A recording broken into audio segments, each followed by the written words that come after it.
જય અવધૂત. ફેસબુક અને યુટ્યુબના માધ્યમથી આપણે સદગુરુદેવનું અનમોલ સાહિત્ય પ્રાપ્ત કરી રહ્યા છીએ. શ્રાવણનો પવિત્ર માસ ચાલી રહ્યો છે. જીવને શિવત્વની ઝાંખી કરવાનો આ શ્રેષ્ઠ અવસર છે. વળી શિવજીના આ પ્રિય માસમાં શ્રવણનું અનેરું મહત્વ છે. શ્રદ્ધાપૂર્વક શ્રવણ કરીને ચિંતન મનન દ્વારા આત્મજાગૃતિ શક્ય બને છે. અને આપણે સૌ નસીબદાર છીએ કે આ મહામારીના કાળમાં પણ પૂજ્યશ્રીની વિચાર ગંગાનો લાભ આપણને મળી રહ્યો છે. તો આપણે પ્રવચનને વારંવાર સાંભળીને જ્ઞાનને દ્રઢ કરીએ અને જે નાથ ભક્તોને ઓનલાઈન સત્સંગની માહિતી ન હોય તો તેમને માહિતગાર કરીએ, જેથી કરીને પ્રવચનથી કોઈ વંચિત ન રહે. વળી પોતાના સ્નેહીજન મિત્રો અને પરિચિતોને પણ પૂજ્યશ્રીની વિચાર ગંગાની લિંક અવશ્ય મોકલીએ, જેથી તેઓ પણ શ્રાવણ માસમાં શ્રવણનો લાભો લઈ શકે. આમ પૂજ્યશ્રીના દિવ્ય વિચારોને પૂરી સમષ્ટિમાં પ્રસારિત કરવા માટે આપણે સૌ કોઈ પ્રયત્નશીલ બનીશું તો હું માનું છું કે આપણો શ્રાવણ માસ સાર્થક બનશે અને સદગુરુદેવ અને શિવજીની વિશેષ કૃપા પ્રાપ્ત થશે અને આપણી પુણ્યાઈ વધશે, એમાં શંકાને સ્થાન નથી. બીજી એક ખાસ જાહેરાત, દર વર્ષે આપણે જન્માષ્ટમીનો સાંસ્કૃતિક કાર્યક્રમ કરીએ છીએ તે આ વર્ષે સ્થગિત રાખવામાં આવેલ છે, પરંતુ પૂજ્યશ્રીનું જન્માષ્ટમીનું પ્રવચન આપ રાત્રે 11 વાગ્યે ફેસબુક અને યુટ્યુબ પર લાઈવ જોઈ શકશો. પરમ પૂજ્ય શ્રી સાનેદાદાના સમાધિ મંદિરનું નિર્માણ કાર્ય પૂરપાટ ચાલુ છે, તો આ દિવ્ય કાર્યમાં પણ આપણે સૌ કોઈએ સહકાર આપવો. આપ આપનું આર્થિક યોગદાન ઓફિસના એકાઉન્ટમાં ઓનલાઈન ટ્રાન્સફર કરી શકો છો. વધુ માહિતી માટે આપ શ્રી બિપિનભાઈ પટેલનો સંપર્ક કરી શકો છો. કોરોના મહામારીને કારણે હાલ શ્રદ્ધામય પુરુષાર્થ PDF રૂપે વોટ્સએપ ગ્રુપમાં વિતરણ થાય છે. શ્રદ્ધામય પુરુષાર્થના નવા અંકનું અનાવરણ આવતીકાલે થશે અને બપોર પછી વોટ્સએપ દ્વારા આપના સુધી પહોંચતું કરવામાં આવશે, જેની નોંધ લેશો. મહામારીના કાળમાં આપણે સૌ પોતાની તકેદારી રાખીએ. જરૂર જણાય તો ડૉક્ટરની સલાહ સૂચન અવશ્ય લેવી, માસ્કનો ઉપયોગ કરવો, સોશિયલ ડિસ્ટન્સિંગનું આપણે સૌ કોઈ પાલન કરીએ અને શ્રાવણ માસમાં નિત્ય પૂજા પાઠ શ્રવણ અને સ્મરણ કરીએ, ગ્રંથોનું વાંચન કરીએ. તો હવે પૂજ્યશ્રીને નમ્ર પ્રાર્થના છે, આજના પાવન દિને પોતાની દિવ્ય વિચાર ગંગા પ્રવાહિત કરે. જય અવધૂત.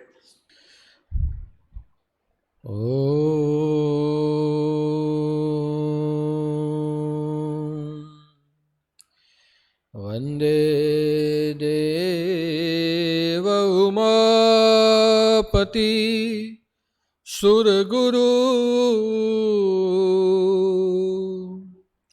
વંદે જગત કારણમ વંદે પતંગભૂષણમ મૃગમદા વંદે પશુનાપતિમ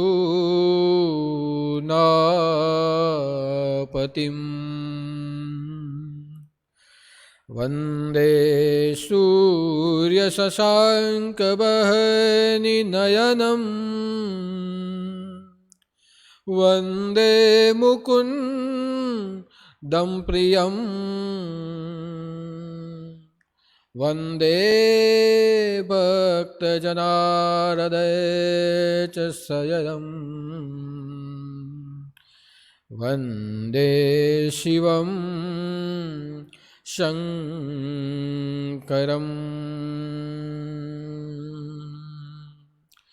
ઓમ રુદ્રમ પશુપતિસ્થાણું નીલકંઠમ ઉમાપતિમ નમામિ શીર્ષા દેવમ કિમનો મૃત્યુઃ કરીષ્યતિ. અવધૂત ચિંતન શ્રી ગુરુદેવ દત્ત સદગુરુદેવ કી જય. નવનાથ ચિંતન શ્રી ગુરુદેવ દત્ત. બોલીએ આદિનાથ શંકર ભગવાન કી જય. सद्गुरु श्री गोरक्षनाथ भगवान की जय। सद्गुरु साधेनाथ महाराज की जय।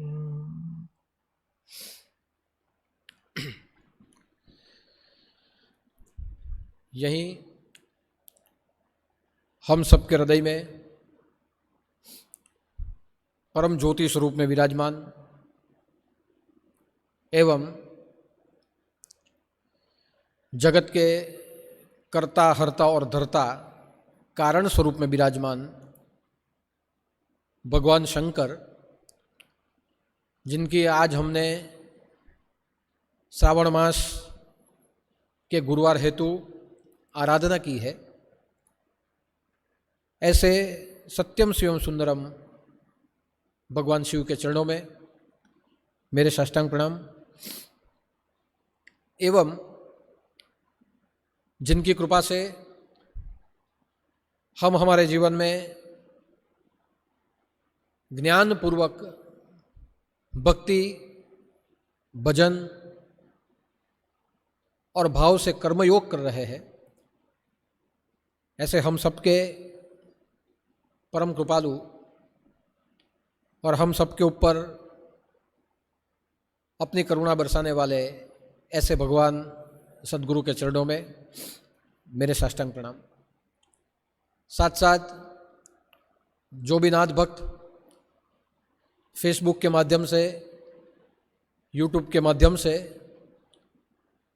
नित्य नियम से गुरुवार की विचार गंगा का श्रवण कर रहे हैं एवं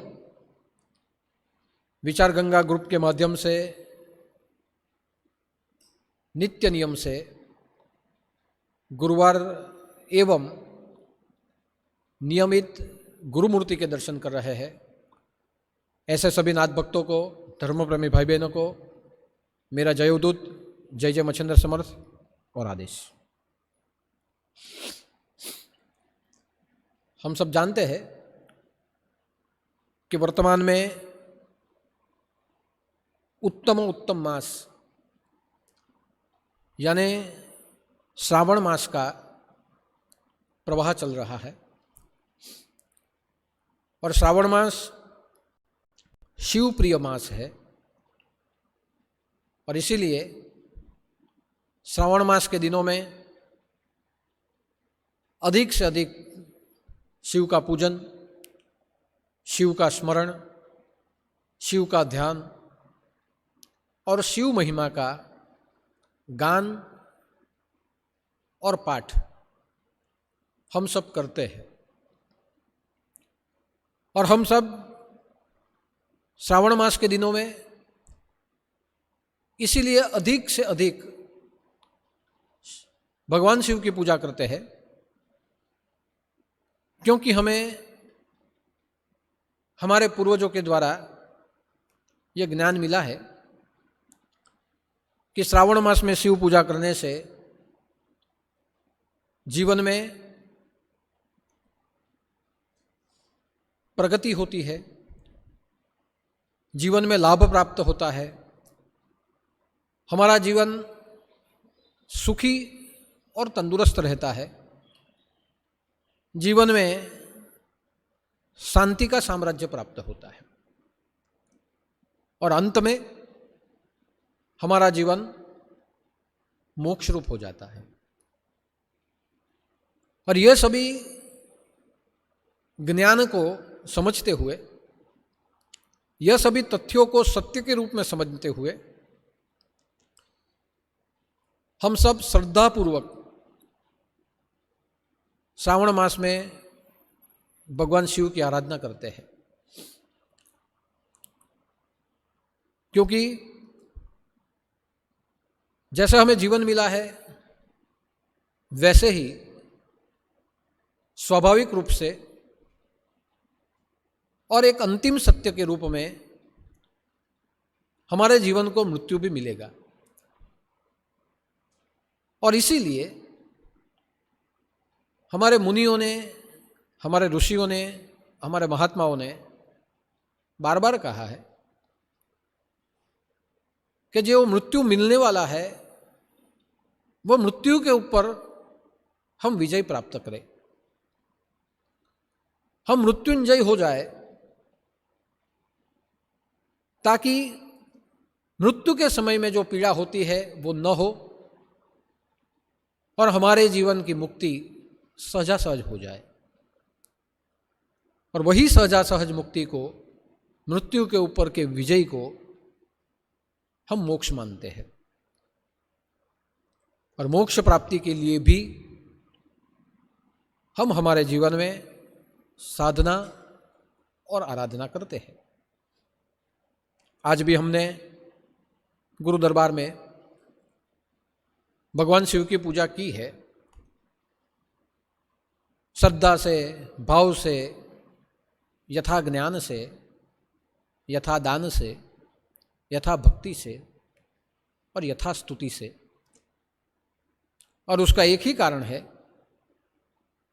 कि वर्तमान समय में या भविष्य में भी हमारा जीवन उत्तर उत्तर प्रगति करे और जीवन के अंत समय में हमें मुक्ति प्राप्त हो, हमें मोक्ष प्राप्त हो। लेकिन मैं इतना अवश्य आपको कहना चाहूँगा कि मैं मुक्ति को मान सकता हूँ, लेकिन मेरे ज्ञान के हिसाब से मैंने कभी न मोक्ष को माना है न मोक्ष को स्वीकारा है। क्योंकि उसका अर्थ एक ही होता है कि मोक्ष कभी भी वर्तमान जीवन में नहीं मिलता। जब तक हमारी सांस चलती है तब तक मोक्ष नहीं मिलता। और मृत्यु के बाद जो मिलता है उसे अगर मोक्ष समझना हो तो मेरा ज्ञान, मेरी समझ कभी भी मोक्ष का स्वीकार नहीं करती। हाँ, मैं मोक्ष को समझता हूं परम शांति के रूप में और परम आनंद के रूप में। अब देखिए, मरने के बाद जो मिले उसे अगर हम मोक्ष कहें तो मोक्ष का अनुभव क्या है, ये हम कैसे बता सकते हैं? मोक्ष का अनुभव क्या है, ये हम कैसे समझ सकते हैं? और जो मर के गया है वो आज तक कभी आया है क्या कि मोक्ष कैसा हो बताने के लिए? हाँ, लेकिन जीवन में आनंद का अनुभव कर सकते हैं, जीवन में शांति का अनुभव कर सकते हैं। और शांति और आनंद जहां हमारे आत्मा की अवस्था हो जाए, जो अवस्था है उस मूल स्वरूप में हमारा आत्मा आनंद स्वरूप हो जाए, हमारा आत्मा शांति स्वरूप हो जाए, तो यही अवस्था को मोक्ष कहा जाता है। यानी आनंद की अनुभूति हमारे यही जीवन में होती है, यही लोक में ही होती है, यहां ही होती है। और परम शांति की अनुभूति यही जीवन में होती है, यही लोक में होती है, यही हो जाती है। इसलिए मोक्ष रूपी ब्रह्मणा की ओर न जाते हुए, कल्पना की ओर न जाते हुए, अवास्तविकता की ओर न जाते हुए, हमें हमारे जीवन में आनंद और शांति की प्राप्ति चाहिए। हम परमात्मा से जो भी मांगे वो परमात्मा हमें देता है, लेकिन परमात्मा से जो भी मिला उसमें अगर आनंद न हो हमारे मन में, और जो मिला उसमें शांति का अनुभव न हो, मन की स्थिति शांत न हो, तो जो भी कुछ मिला उसका सुख हम ले पाएंगे? आप सोचिए, जो मिला है उसका सुख अगर लेना है तो जीवन में शांति और आनंद ये दोनों साथ में चाहिए कि मिले हुए का सुख का अनुभव हमारा मन कर सके। और इसलिए आप देखिए कि आज के मैसेज में मैंने कहा है कि भगवान शिव वेद स्वरूप है और वही वेद स्वरूप की कृपा से इहलोक में और परलोक में हमें आनंद और शांति मिलती है। अब आप यहां सोचेंगे कि आज तक तो हमने सुना था कि भगवान शिव ज्योति स्वरूप है, भगवान शिव सत्यम शिवम सुंदरम स्वरूप है, भगवान शिव लिंग स्वरूप है, लेकिन भगवान शिव वेद स्वरूप कैसे हो सकते हैं? तो रामचरितमानस में गोस्वामी श्री तुलसीदास जी ने रुद्राष्टक की स्तुति बनाई थी, गाई थी। वह स्तुति में उन्होंने लिखा है कि नमामि शमीशान निर्वाण रूपम विभु व्यापकम ब्रह्म वेद स्वरूपम। अब आप देखिए कि यहां निर्वाण स्थिति का भी उल्लेख किया गया है और यहां वेद स्वरूप का भी उल्लेख किया गया है। निर्वाण स्वरूप के बारे में तो कई बार बोला है और आगे के प्रवचन में भी आएगा, लेकिन आज जो मुझे कहना है वो वेद स्वरूप के बारे में कहना है कि भगवान शिव वेद स्वरूप है। वेद स्वरूपम निजम निर्गुणम निर्विकल्पम चिदाकाशम आकाशम वासम भजेहम। कि भगवान शिव वेद स्वरूप है। क्यों वेद स्वरूप है? आप देखिए, वेद शब्द आया कहां से है? तो वेद शब्द विधि शब्द से आया है। विधि से हुआ वेद, और विधि शब्द का अर्थ होता है विदित होना, ज्ञान होना, ज्ञान से समझना, ज्ञान से स्वीकारना। लेकिन ज्ञान से क्या स्वीकारना, किसका ज्ञान होना? तो वहां कहा गया है जो सनातन है उसी का ज्ञान होना, उसे कहा गया है वेद। जो शाश्वत है उसी को स्वीकारना, उसे कहा गया है वेद। जो जीवन में यथार्थ है उससे ही ज्ञात होना, उससे ही समझना, उसे कहा गया है विधि, वेद। यानी वेद शब्द का अर्थ होता है ज्ञान। और ज्ञान किसका? विषयों का नहीं। ज्ञान किसका? नाशवंतों का नहीं। ज्ञान किसका? तो जो यथार्थ है, जो सनातन है, जो शाश्वत है, उसी का ज्ञान, जिसे कहा गया है वेद। जिनकी कृपा से हमें हमारे अंदर बैठे हुए परमात्मा का ज्ञान हो, उसे कहा गया है वेद स्वरूप कृपा। जिनके चरित्र को पढ़ने से हमारे अंदर बसे हुए यथार्थ शांति और आनंद का हमें अनुभव हो, उस चरित्र को कहा गया है वेद स्वरूपम चरित्र। जिनके नाम का स्मरण करने से हमारे जीवन में जो भी कुछ शाश्वत है उसकी हमें समझ आ जाए, वह नाम होता है वेद स्वरूप नाम। अब देखिए कि वेद स्वरूप नाम, वेद स्वरूप महिमा का गान, और जिनकी कृपा हमें हमारे अंदर से बैठे हुए परमात्मा की पहचान करवा दे, वो होता है स्वयं वेद स्वरूप। और इसलिए आप देखिए कि वेदों में उपनिषद भी आते हैं, वेदांत में भी वेदांत के सार आते हैं, और साथ साथ में हमारे शास्त्रों के दर्शन भी आते हैं। यानी 4 वेद है, लेकिन चारों वेदों में ज्ञान है, सनातन का, यथार्थ का और शाश्वत का। जो ज्ञान हमें हमारी मूल स्थिति की पहचान करवा दे, वो होता है विधि यानी वेदों का ज्ञान। और इसलिए मैंने कहा है कि भगवान शिव वेद स्वरूप है। उनके पूरे चरित्र को समझिए तो पूरे चरित्र को समझते हुए हमें पता चलेगा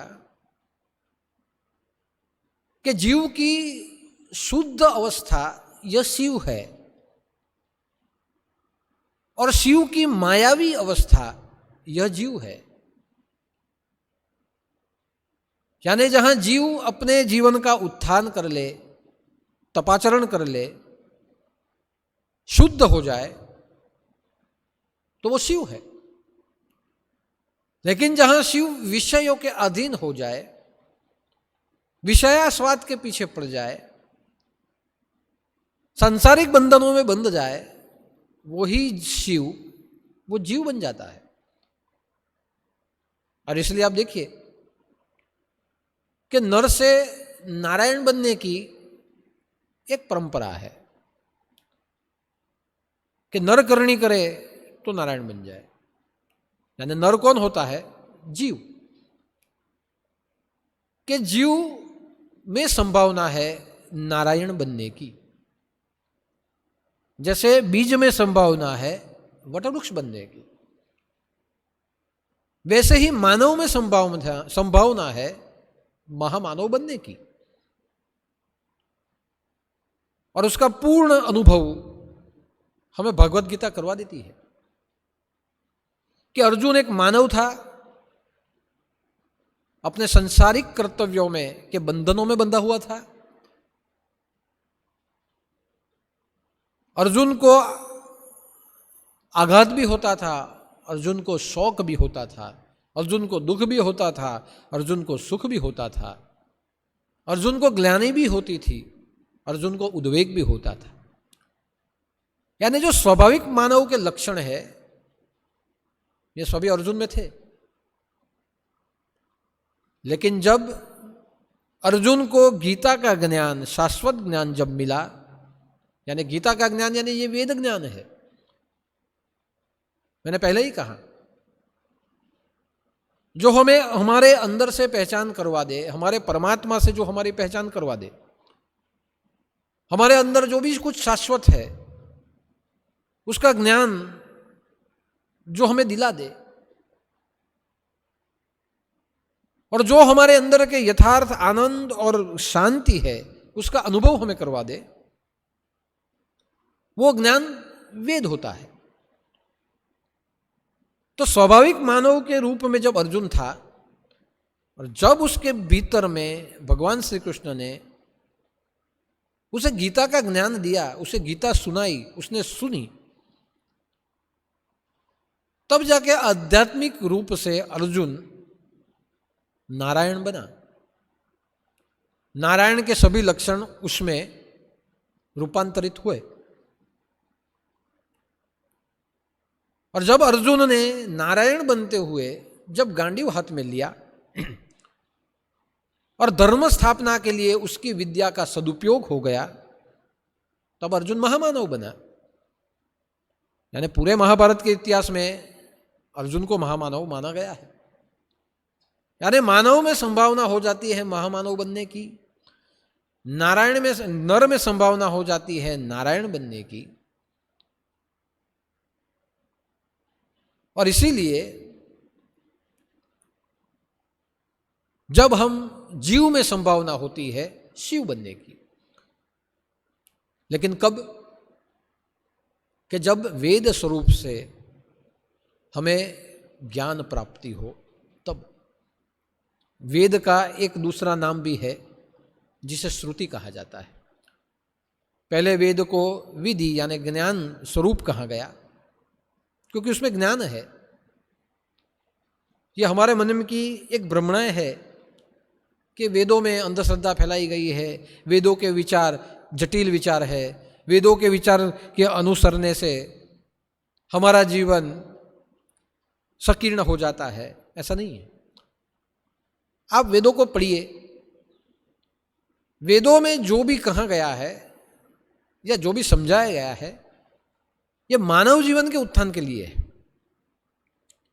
कि मानव को कैसे मानव के रूप में रहना है, मानव को कैसे देव बनना है। यही सब विचारधाराएं चारों वेदों में डाली गई है। और इसीलिए आप देखिए कि ईशावास्यम उपनिषद ये वेदों का ही एक छोटा सा भाग है। यानी 108 उपनिषद है। ये 108 उपनिषद आए कहाँ से है? वेदों में से ही आया है। कोई ऋग्वेद में से आया है, कोई यजुर में से आया है, कोई सामवेद में से आया है, कोई अथर्ववेद में से आया है। यानी उपनिषद उसका विभागीकरण हुआ है। तो जो मैं ईशावास्यम उपनिषद के जो मैं प्रवचन करता हूं, उन प्रवचनों में, उन सूत्रों में क्या आपने कभी ऐसे देखा है कि उसमें कोई अंधश्रद्धा है, कि विचारों में कोई, उस सूत्रों के विचारों में कोई जटिलता है, हमारा जीवन उसमें संकीर्ण बन जाता है, उसमें कोई पक्षपात है? ये सब मानवलक्षी विचार है, महामानव बनाने के लिए, नर को नारायण बनाने वाली प्रेरणाएं है। और जीव को शिव बनाने वाला एक विज्ञान है जो वेद है। और इसीलिए मैंने वेदों के प्रवचन करने में मेरा मन ज्यादा रहा। और मैंने न भागवत पकड़ी, न मैंने रामायण पकड़ा, न मैंने शिव पुराण पकड़ा, लेकिन मैंने ईशावास्यम उपनिषद से वेदों के प्रवचन करना मैंने शुरू किया। उसमें आप देखिए, न कस्य स्विदधनम, ये मानव को महामानव बनाने वाली विचारधारा है कि न कस्य स्विदधनम, कि जितना भी आप कमाते हो वो अकेले आपका नहीं है। जितना भी आप कमाते हो उसमें किसी न किसी के भाग है, तब जाके आज का ये हिस्सा तुम्हारी ओर आया है। यानी तुझे जो मिला है उसमें से जिनका जिनका भाग हो उसे दे दे, और बाकी का जो तेरा है उसे उपभोग कर। अब आप देखिए कि न कस्य स्विदधनम, धन किसी का भी नहीं है, अकेले तुम्हारा भी नहीं है और किसी का भी नहीं है। तुम्हारा धन सबका है। अब देखिए, जहां धन सबका होता है, जहां अपने धन में सबके विभाग जो होते हैं वो हम दे देते हैं, तब कभी धन के कारण जीवन में झगड़ा होता है, तब कभी धन के कारण कलह होता है, तब कभी संपत्ति के कारण विवाद होते हैं? नहीं होते। जिसका जो भाग है उसे मिल जाए और तुम्हारा जो भाग है उसका तुम उपभोग कर दो। यह एक वेदों की विचारधारा है। न कस्य स्विदधनम, यह वेदों की विचारधारा है कि यस्तु सर्वाणि भूतानि आत्मानि इव अनुपस्थिति। कितना सुंदर कहा है कि सभी प्राणियों, आत्माओं में परमात्मा है, और इसीलिए किसी का द्वेष न कर, क्योंकि तुम सबका द्वेष करोगे तो न तुम सुखी रहोगे न कोई और सुखी रहेगा। यानी किसी का द्वेष न कर, यह छठा सूत्र हमने गिरनार में कहा था। अब आप मुझे बताइए कि अगर हम सबका द्वेष करेंगे तो जीवन में शांति मिलेगी, जीवन में सुख मिलेगा, जीवन में आनंद का अनुभव होगा, जीवन जी पाएंगे? अगर द्वेष ही द्वेष करेंगे तो जीवन में कलह है, जीवन में अशांति है, जीवन में विवाद है। यह वेदों की विचारधारा है। और वेदों ने यही विचारधारा अपने सभी श्लोकों में दी है, और इसीलिए उसे ज्ञान स्वरूप कहा गया। दूसरा, वेदों को कहा गया है श्रुति। श्रुति यानी सुनना। पहले के समय में श्रुति होती थी, यानी गुरु बोलते थे और शिष्य सिर्फ सुनता था, और उनकी एकाग्रता इतनी होती थी शिष्यों की कि जो कुछ सुना हुआ है वो सब ग्रहण हो जाता था। और इसीलिए कहा गया कि श्रुति, श्रुति यानी सुनना, एकाग्रता से सुनना। मैंने गुरुवार को वही कहा था कि सुनना चाहिए, एकाग्रता से सुनना चाहिए, बार बार सुनना चाहिए। और जब आप एकाग्रता से जब सुन लो तो उसे श्रुति कहा जाता है। तो पहले के समय में श्रुति थी, गुरु बोलते थे, शिष्य सुनते थे, और जो शिष्य सुन लेते थे वो उसे अनेक जन्मों तक, अनेक सालों तक याद रहता था। वो स्मृति थी। स्मृति का अर्थ होता है स्मरण, इसलिए नाम पड़ा श्रुति। भगवान श्री कृष्ण ने गीता गाई, अर्जुन ने सुनी, अर्जुन ने लिखी नहीं। अर्जुन सुनता था, ध्यान से सुनता था, एक चित्त होकर सुनता था, और जो सुनता था वो उसकी स्मृति में रहता था। यानी सांदीपनी ऋषि से जो श्री कृष्ण ने ज्ञान लिया, जब वो श्रुति था, और जहां श्रुति स्मृति में डाइवर्ट हो जाती है, ग्रहण हो जाती है, वहां वही श्रुति स्मृति बन के अनेक सालों तक रहती है। और जहां वो स्मृति बन जाए, वहां स्मृति आचरण करवा देती है। और जो स्मृति थी वही स्मृति वापस ज्ञान के द्वारा भगवान श्री कृष्ण ने अर्जुन को दी। यानी पहले के समय में गुरु बोलते थे, शिष्य सुनते थे, तब लिखने की परंपरा नहीं थी। आज हम क्यों लिखते हैं? क्योंकि हमारी एकाग्रता चली गई है। हम जो सुनते हैं वो मतलब का सुन लेते हैं। सुनते समय हमारा ध्यान कहीं और चला जाता है, और इसीलिए हमें याद रखने के लिए लिखना पड़ता है। और जहां हम याद रखने के लिए लिखे, उसे कहा जाता है ग्रंथ। इसलिए आप देखिए कि वेदों का एक नाम है श्रुति, कि वो गाए जाए, सुनाए जाए, सुनने वाले सुन ले, और जो सुने वो हृदय में ग्रहण हो जाए, वो स्मृति बन जाते हैं। अनेक जन्मों की स्मृति होती है, और वही स्मृति किसी योग्य पात्र को वापस श्रुति बन के सुनाई जाती है। और जब वो स्मृति बनती है तो अनेक जन्मों तक हमारे भीतर में रहती है।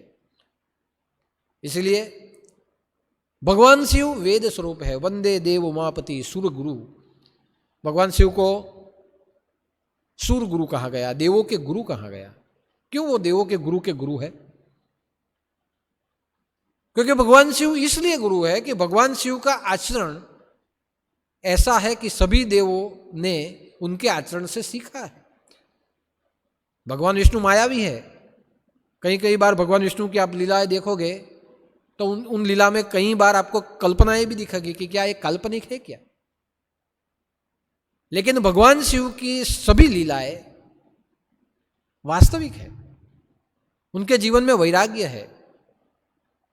विष्णु भगवान के जीवन में भी वैराग्य है, और वैराग्य के साथ वो वैभव को जीते हैं। यानी मैं विष्णु की निंदा नहीं कर रहा, वो वैभव के साथ वैराग को जीते हैं। लेकिन शिव जो है पूर्ण वैराग से जीते हैं। इसलिए जिनका आचरण ज्ञान स्वरूप हो, जिनके आचरण से जीव का उत्थान हो जाए शिव बनने की ओर, जिनका नाम बार बार सुनने से जीवन में विरक्त भाव पैदा हो जाए, ऐसा जिसका चरित्र है, ऐसा जिसका स्वरूप है, ऐसी जिसकी कृपा है, वो होते हैं वेद स्वरूपम। इसलिए भगवान शिव को वंदे देव उमापति सूर गुरु कहा गया, देवताओं के गुरु कहा गया। और उसका कारण एक ही है कि उनके जीवन से जो हमें ज्ञान मिलता है, वह ज्ञान यथार्थ का होता है, परमार्थ का होता है, शिव की प्राप्ति का होता है। और जब यही ज्ञान हमें वेद स्वरूप से जब प्राप्त हो, तब हमारे जीवन में हम मोक्ष की कल्पना नहीं करेंगे, हम परलोक की कल्पना नहीं करेंगे। हम यही लोक में, इसी लोक में बैठे हुए हम हमारे जीवन को आनंद और शांति से भरेंगे। ज्यादातर हम सुख मांगते हैं। ये जो सुख शब्द है वो जीव भाव का शब्द है। बार बार हम बोलते हैं भगवान हमें सुखी करिए। ये सुख, ये जीव भावी है। जीव भाव से जब हम बोलते हैं तब सुख मांग लेते हैं, और जब हम सुख की कामना करते हैं तब हम जो मांगते हैं वो नाशवंत मांग लेते हैं। इसीलिए कभी भी सुख मत मांगिए। जब भी मांगना है भगवान से तो शांति मांगिए कि भगवान आप हमें जो भी दो उसमें हमें शांति रहे।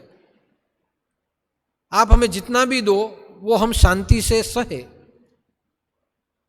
आप हमसे जितना भी करवाओ हम शांति से करें। जीवन में सुख नहीं, शांति की आवश्यकता है। अगर शांति होगी तो सुख जीने में आनंद की अनुभूति होगी। यानी सुख की अनुभूति, आनंद की अनुभूति ही शांति के द्वारा मिलती है। और इसलिए वेदों ने कहा है, आप देखिए, वेद स्वरूपम, क्या वेद जब भी पढ़ेंगे उसमें शांति शब्द आता है। जहां जहां वेदों की शुरुआत होती है वहां शांति पाठ होते हैं। ओम पूर्णमद पूर्णमिदम, और अंत में क्या होता है? ओम शांति शांति शांति। अब जितने भी शांति पाठ पढ़ेंगे, ओम जो शांति, अंतरिक्ष शांति, पृथ्वी शांति रापहा, शांति रोषदय शांति, वनस्पतय शांति, ब्रह्म शांति, विश्वे देवाः शांति, सर्व शांति, सर्वांग शांति, शांति रेव शांति, सामा शांति रेदि। ये क्या है? कि वेद जो है वो हमें शांति की ओर ले जाते हैं। कि वेद की जो विचारधारा हमारे जीवन में हम करेंगे, अनुसरेंगे, तो जीवन में मूल जो है वो शांति वो हमें मिलेगी। आज आप देखिए कि हम जो कुछ करते हैं किस लिए करते हैं। सुबह से उठ के शाम तक जो दौड़ते हैं वो किस लिए? हम कहेंगे हम सुख के लिए, लेकिन सुख आए और शांति न हो तो? सुख को सहन करने के लिए, उपयोग करने के लिए भी आपको शांति चाहिए। अब देखिए, बहुत भूख लगी है, हमारे काम में हम दौड़ रहे हैं और बहुत भूख लगी है, बहुत प्यास लगी है। अभी दौड़ते दौड़ते दौड़ते खाना खाएंगे तो खा पाएंगे? शांति से खा पाएंगे? पेट में खाना जाएगा? नहीं जाएगा। दौड़ते दौड़ते हम पानी पिएंगे तो तरस छिपेगी? नहीं छिपेगी। लेकिन तरस छिपाने के लिए 2 मिनट बैठना पड़ेगा, यानी 2 मिनट विश्राम करना पड़ेगा, ठहरना पड़ेगा। 2 मिनट ठहरेंगे, 1 गिलास पानी पिएंगे, मन तृप्त हो जाएगा, वापस हम दौड़ेंगे। 5-10 मिनट बैठेंगे, भूख लगी है, जो खाना है वो बैठ के खा लेंगे। 10-15 मिनट खाने के बाद हम वापस काम के लिए दौड़ेंगे। अब देखिए कि हम चाहे कितना भी दौड़ ले सुख के पीछे, लेकिन सुख प्राप्ति के लिए भी, दौड़ते हुए भी 2 मिनट के लिए, जब भूख लगेगी तब भी शांति चाहिए। जब प्यास लगेगी, पानी पीने के लिए भी शांति की आवश्यकता पड़ेगी। आप देखिए, और इसीलिए हमारी व्यवहारिक प्रणालिका में जब कंपनी होती है, ऑफिस होती है, या स्कूल होते हैं, कॉलेज होते हैं, स्कूलों में ज़्यादातर पीरियड जब चले जाए बाद में उसमें विश्रांति होती है, उसमें रिसेस होती है कि 15 मिनट की रिसेस, जाओ 15 मिनट बाहर जाओ, घूमो, आओ और वापस शांति से बैठो। क्यों ये 15 मिनट विश्रांति? क्यों 1 घंटे के लिए खाने के लिए 1 घंटे का विश्राम क्यों? जब आप देखो, जब खेल होता है, क्रिकेट का खेल या फुटबॉल का खेल, उसमें भी लंच हो जाता है बीच में कि बस अब दौड़ना नहीं है, अब भागना नहीं है, अब शांति से बैठो, खाओ पियो, आराम करो, वापस आ जाओ। हम रिचार्ज हो जाते हैं। नए प्रश्नों के समाधान के लिए हम तैयार हो जाते हैं। ऑफिस में भी हम जाए तो हमें ब्रेक मिलता है, और उस ब्रेक में हम करते क्या है? चाय पानी कर लेते हैं, थोड़ा आगे पीछे घूम लेते हैं, जिसको जो चाहे वो कर लेता है। बीड़ी वाले बीड़ी पी ले, सिगरेट वाले सिगरेट पी ले। क्यों? पीने से शांति मिलती है। थके थे, शांत हो गए। अब देखिए कि दैनिक जीवन में भी हमें शांति चाहिए, तो भगवान से सुख मांगने की जगह हमें शांति मांगनी चाहिए कि इतना सब भगवान ने दिया है, इतना सब सुख दिया है, तो वो सुख को भोगने के लिए शांति से भोगना पड़ेगा। उसके लिए हमें शांति चाहिए, और शांति हमारे मन की मूल स्थिति है, हमारे जीवन की मूल स्थिति है। परम शांति हमारे आत्मा की मूल स्थिति है। और इसे आप देखिए कि पूरे जिंदगी भागते भागते भागते कई सालों के बाद जब हम मर जाए तो क्या कहा जाता है? ये व्यक्ति शांत हो गया है। जब हम मर जाए और हमें जब जला दिया जाए तो जला देने के बाद दूसरे दिन तीसरे दिन क्या करते हैं? आत्म शांति का पाठ। देखिए आप कि इतने पूरी जिंदगी ये दौड़ते ही रहा है, दौड़ते ही रहा है। कितनी इच्छाएं उसके अंदर होगी, कितनी कामनाएं होगी, कितनी पूरी हुई, कितनी नहीं हुई। तो जो भी कुछ हुआ है हमें तो पता नहीं, लेकिन चलो 2-3 मिनट बैठ के उस आत्मा के लिए आत्म शांति का पाठ किया जाए। ये हम करते हैं कि जो भी कुछ है अब वो शांत हो जाए, अब वो भटके नहीं, अब वो शांत हो जाए। बड़ी बड़ी सभा करके हम मौन रखते हैं, उनके स्मरण में जो बोलना है बोलते हैं, और बाद में क्या बोलते हैं कि अब 2 मिनट का उनकी आत्मा की शांति के लिए मौन। देखिए, जो आत्मा पूरी जिंदगी ठहरा ही नहीं उसकी शांति हमको करनी पड़ती है 2 मिनट,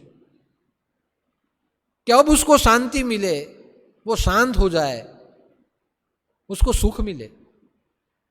हम दौड़ते रहते हैं, हमारे मरने के बाद दूसरे हमारे लिए शांति करते हैं। ये कैसा जीवन है हमारा? फिर भी हमारे पूर्वजों ने ये प्रथा डाली है कि भले वो दौड़ते रहा, उसके लिए हम शांति की प्रार्थना करेंगे। आज तो वो शांत हो, अब उसको शांति चाहिए, अब उसको कोई पीड़ा नहीं हो, उसका मन शांत रहे, उसकी आत्मा शांत रहे। क्यों? कि उसकी आत्मा अगर शांत रहेगी तो हम सब सुखी रहेंगे, नहीं तो हम सबको वो भूत बना के परेशान करेगी। इसलिए आत्मा शांति होती है। कई व्यक्ति अपने जीवन में बहुत दुखी होते हैं, तब ज्योतिष के पास जाते हैं तो बोलते हैं तुम्हारे पितृ शांत नहीं है, उसे शांति करवाओ, मंत्रों के द्वारा शांति करवाओ, क्रियाकांड के द्वारा शांति करवाओ।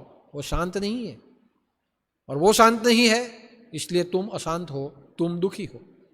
इसका अर्थ क्या हुआ कि अगर आत्म शांति नहीं की गई तो उसकी अशांति हमारे जीवन को अशांत करेगी, वो भूत बनेंगे और हम डरेंगे। अब देखिए कि शांति का कितना महत्व है, और जो महत्व का है, जो मूल है, जहां से आए हैं वहां ही चले जाना है। ओम शांति, वेदों का उगम ओम शांति, और वेद जब पूर्ण होते हैं वापस ओम शांति। शांति में ही उठना और शांति में ही समा जाना। यही सृष्टि है कि उत्पत्ति भी शांत, जब प्रलय हो जाता है तब सब शांत हो जाता है,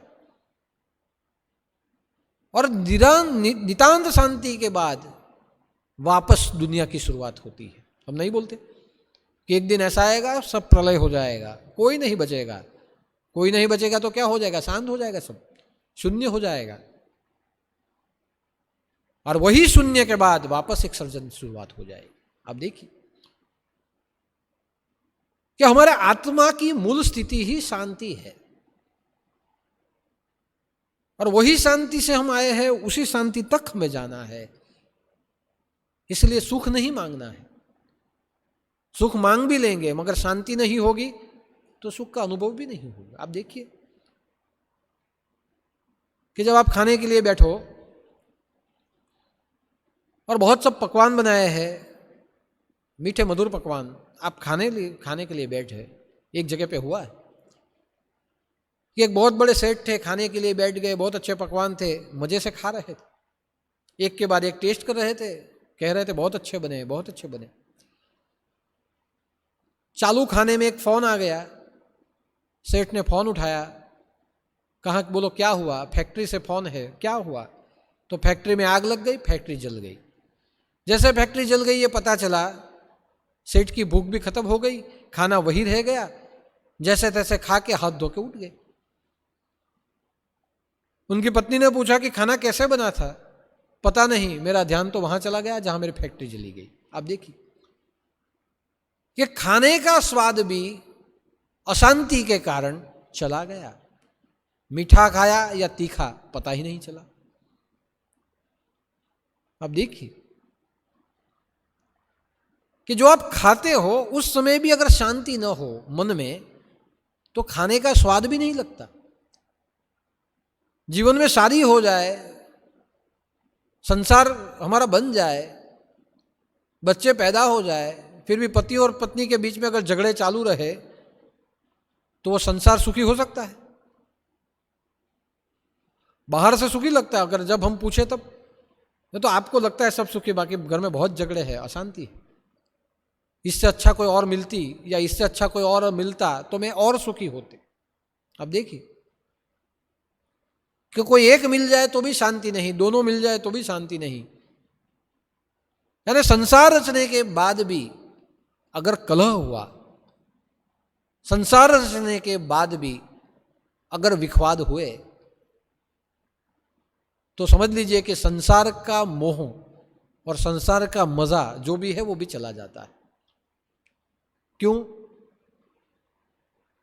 कि जीवन का अनुभव, सुख का अनुभव, दुख का अनुभव, आनंद का अनुभव बिना शांति के होता ही नहीं।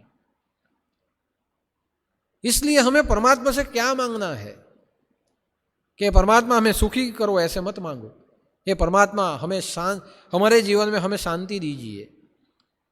तूने जो कुछ दिया है ये शांति से मैं भोगूं, ऐसा मेरा जीवन करिए, ऐसा मेरा मन बनाइए।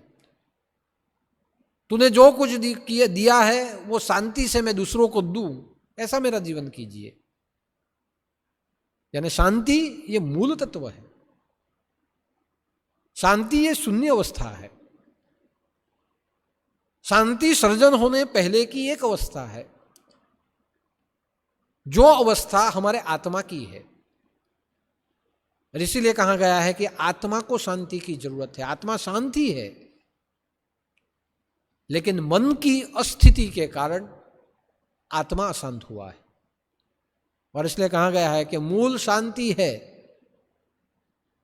लेकिन मूल शांति तक पहुंचने के लिए जो मन की अशांतियां है उसको शांत करनी पड़ेगी। और मन की 3 अशांतियां हैं। मन की एक अशांति है जिसे चंचलता कहते हैं। देखिए, मन चंचल है। चंचल का अर्थ क्या हुआ? चलित, जो एक जगह पे नहीं टिकता, एक नहीं दो, दूसरी जगह पे नहीं तीसरी जगह पे, जरा पकड़े और जरा में छोड़ दे, वो चंचल अवस्था है। हम नहीं कहते हमारा मन चंचल है, कभी इधर बैठे तो कभी उधर, कभी उधर बैठे तो कभी उधर। हमें ये बनना है, हमें ये करना है, हमें वो करना है। क्या बनने निकले थे और क्या बन के रह गए हमें पता ही नहीं चला। बचपन से हमें सिखाया गया बहुत कुछ पढ़ो, बहुत कुछ बड़े बनो, बहुत कुछ करो, बहुत पैसा कमाओ, बहुत पैसा कमाओ। बहुत पैसा कमाने में हम क्या से क्या बन गए हमें पता ही नहीं चला। बहुत पैसा कमाने में हमने कितने गलत काम कर दिए हमें पता ही नहीं चला। बहुत कुछ अच्छा बनने में हमने बहुत कुछ अच्छा छोड़ दिया। अगर अच्छा बने तो बहुत अच्छा है, लेकिन जब हम अच्छे न बन पाए, इसलिए तो इस दुनिया में भ्रष्टाचार हुआ है, इसलिए तो इस दुनिया में पापाचार हुआ है। बड़े बन के बहुत बड़े डॉक्टर बनना, डॉक्टर बन जाए, लेकिन डॉक्टर बनने के बाद जब पैसे कमाने के पीछे हम लग जाए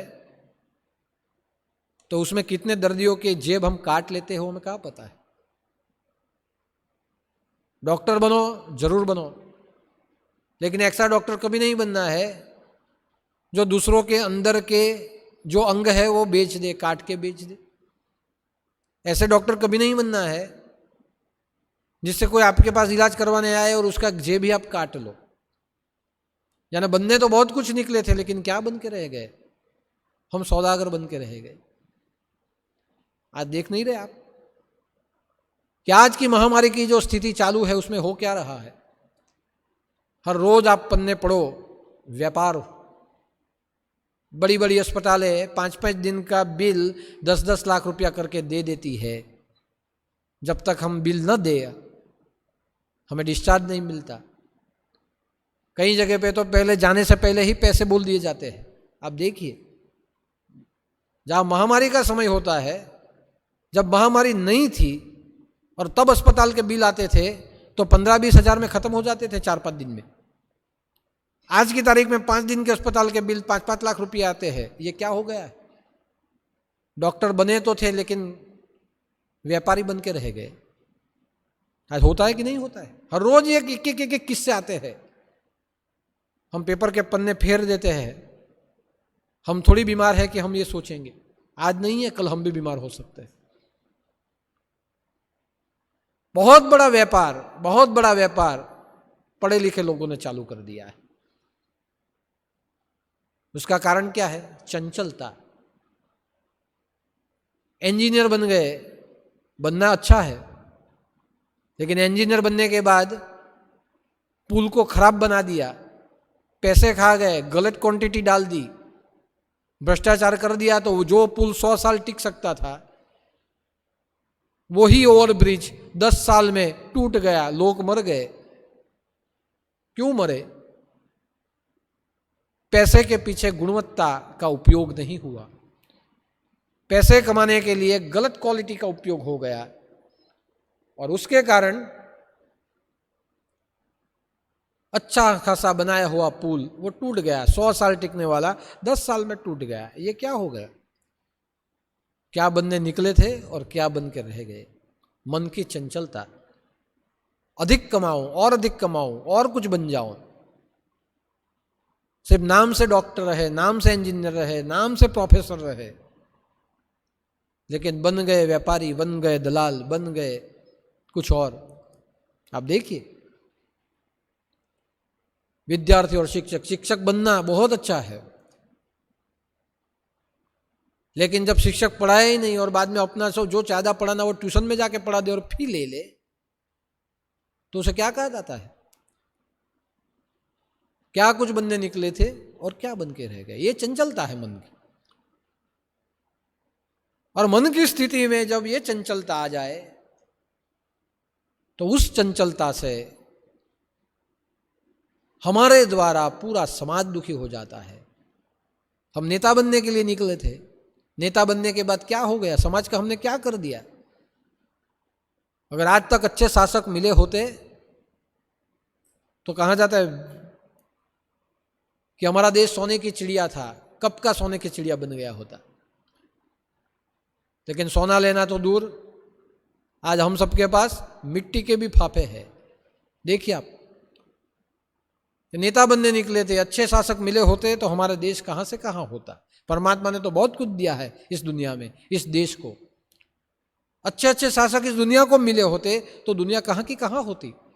आप देखिए कि क्या क्या वेपन बन रहे हैं, किसके लिए बन रहे हैं? लोगों को मारने के लिए बन रहे हैं। ये चंचलता है। और जब मन की चंचलता हो जाए तब हमारा जीवन समझिए कि बंदरों जैसा जीवन है, कभी इस डाल पे कभी उस डाल पे। और जब ऐसा हमारा जीवन हो जाए उसका परिणाम समाज को भुगतना पड़ता है। इसलिए जीवन में चंचलता न हो ऐसा जीवन हमारा होना चाहिए।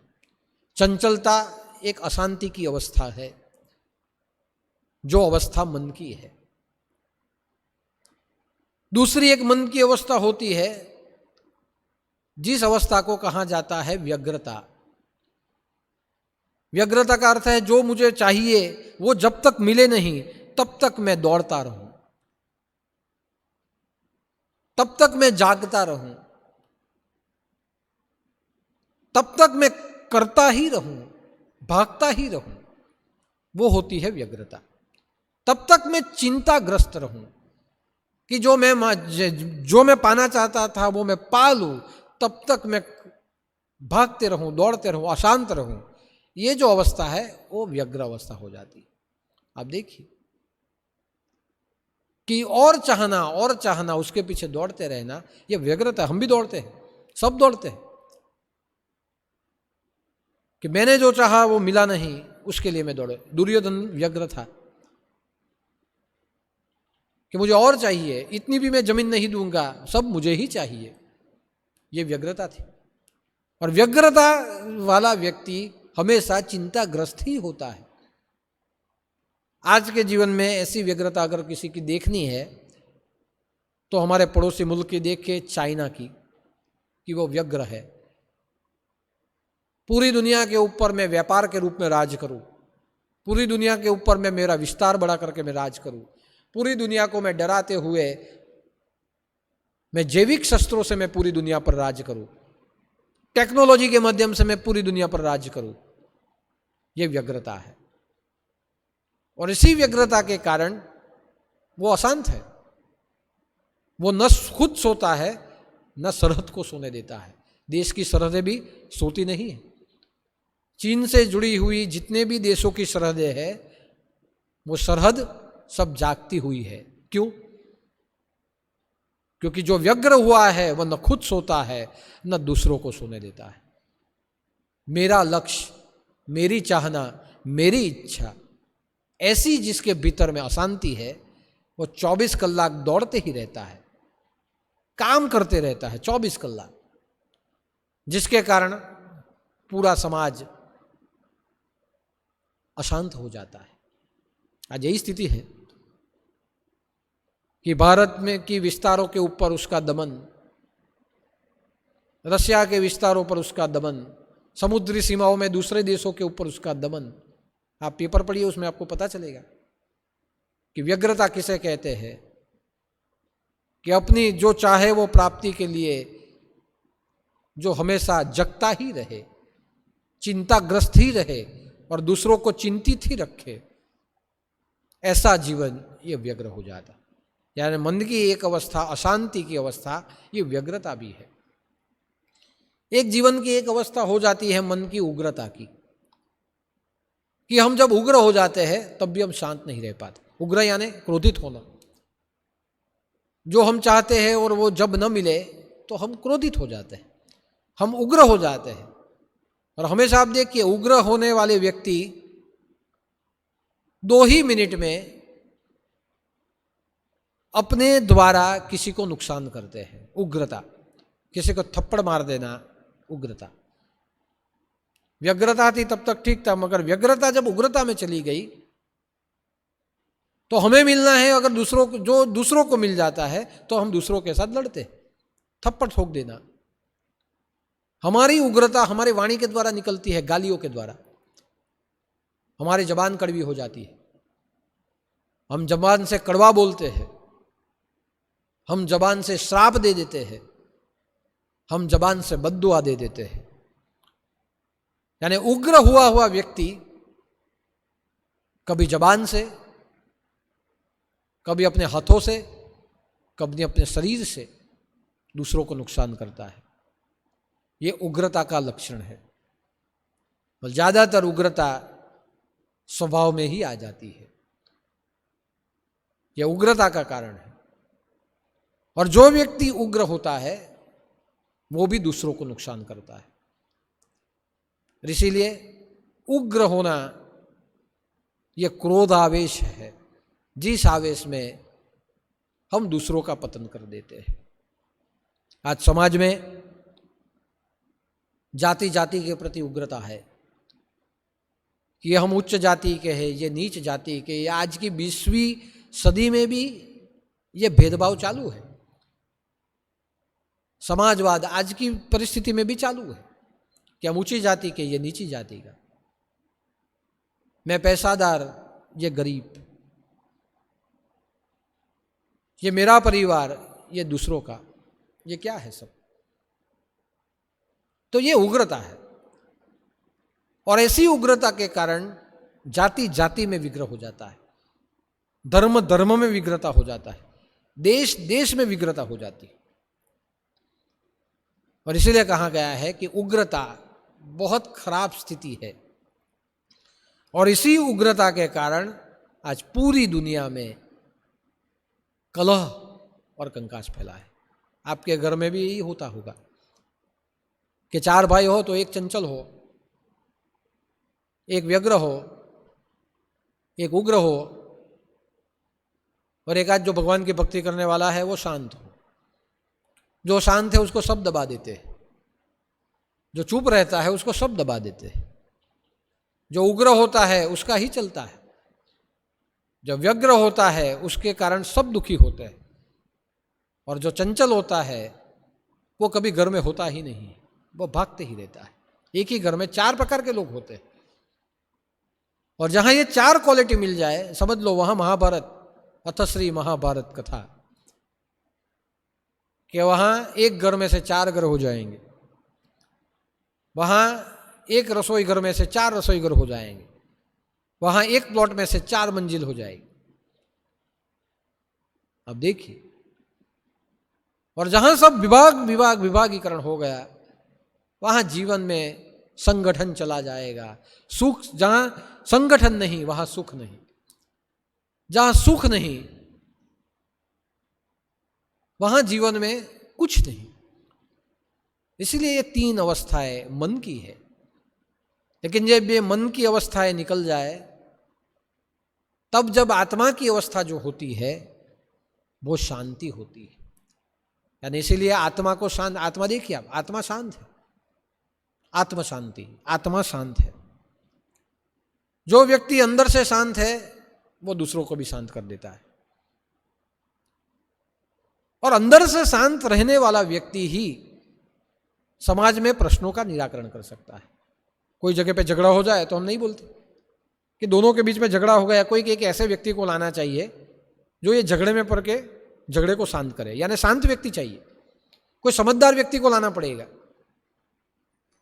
किसी ज्ञानी व्यक्ति को लाना पड़ेगा कि ये 2 भाइयों के बीच का झगड़ा शांत करे, किसी तीसरे को डालना पड़ेगा बीच में।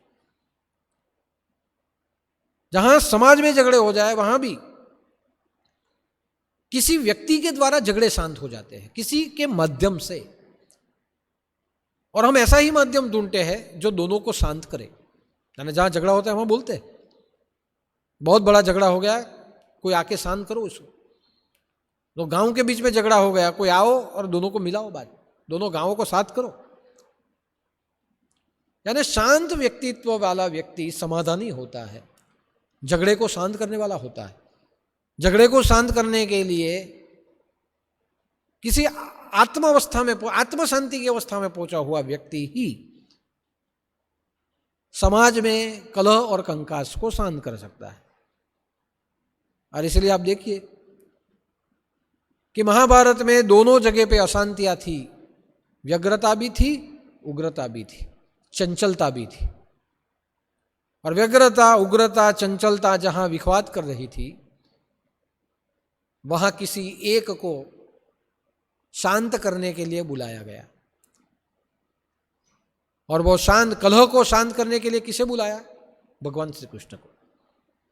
भगवान शांति दूत बने, और भगवान शांति दूत बन के दुर्योधन की सभा में गए कि आज मैं शांति दूत बन के आया हूं, ज्यादा नहीं थोड़ा भी दे दो, झगड़ा यहीं शांत हो जाएगा, युद्ध नहीं होगा, शांत हो जाएगा सब। भगवान शांति दूत बने। देखिए, भगवान की भूमिका शांति दूत की। वो पूर्ण ज्ञानी है, पूर्णत्व को जिसने प्राप्त किया है वो निराकरण कर सकता है। जिसका किसी में मोह न हो, जिसका किसी में आसक्ति न हो, ऐसा विरक्त व्यक्ति ही समाज के झगड़े को सुलझा सकता है। हाँ, लेकिन कई लोग ऐसे भी है, चलो मैं झगड़े को निपटा दूं, बीच में जो है वो मेरा भाग रखना, कमीशन मुझे दे देना, ऐसे कमीशनवादी भी होते हैं। तो शांत व्यक्ति कैसा होना चाहिए? समाधान। शांत व्यक्ति कैसा होना चाहिए? संतोषी। कि जहां वो प्रश्नों का निराकरण करने के लिए जाए, वहां उसके खुद का हित न वो न सोचे, वो सभी भावनाओं से तृप्त हो, ऐसा विरक्ति होना चाहिए। वो कृष्ण थे, गए कृष्ण, और कृष्ण ने कहा भाई झगड़ो मत, ज्यादा नहीं थोड़ी सी दे दो। तब दुर्योधन ने कहा थोड़ी तो क्या, थोड़ी में से भी थोड़ी नहीं दूंगा, इतनी भी नहीं दूंगा। तब कृष्ण ने कहा तब तो युद्ध होगा।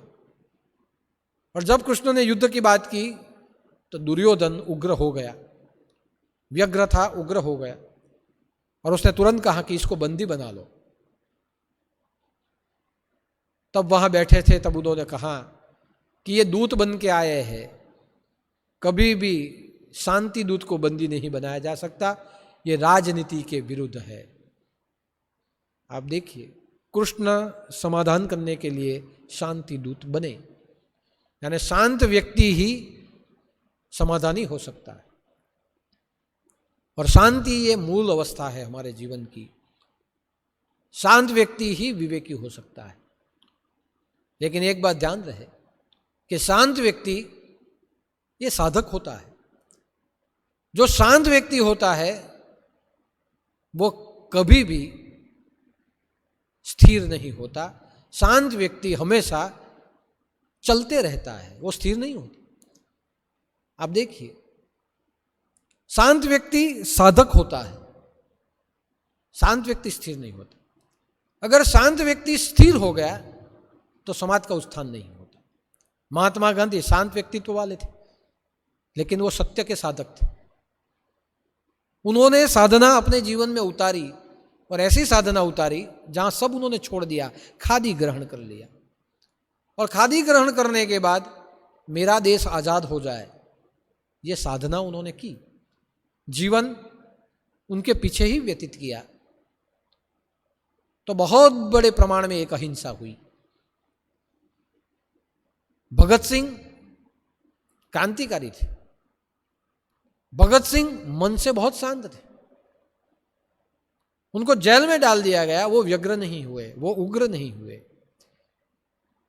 मौत के डर से वो चलित नहीं हुए, वो शांत रहे।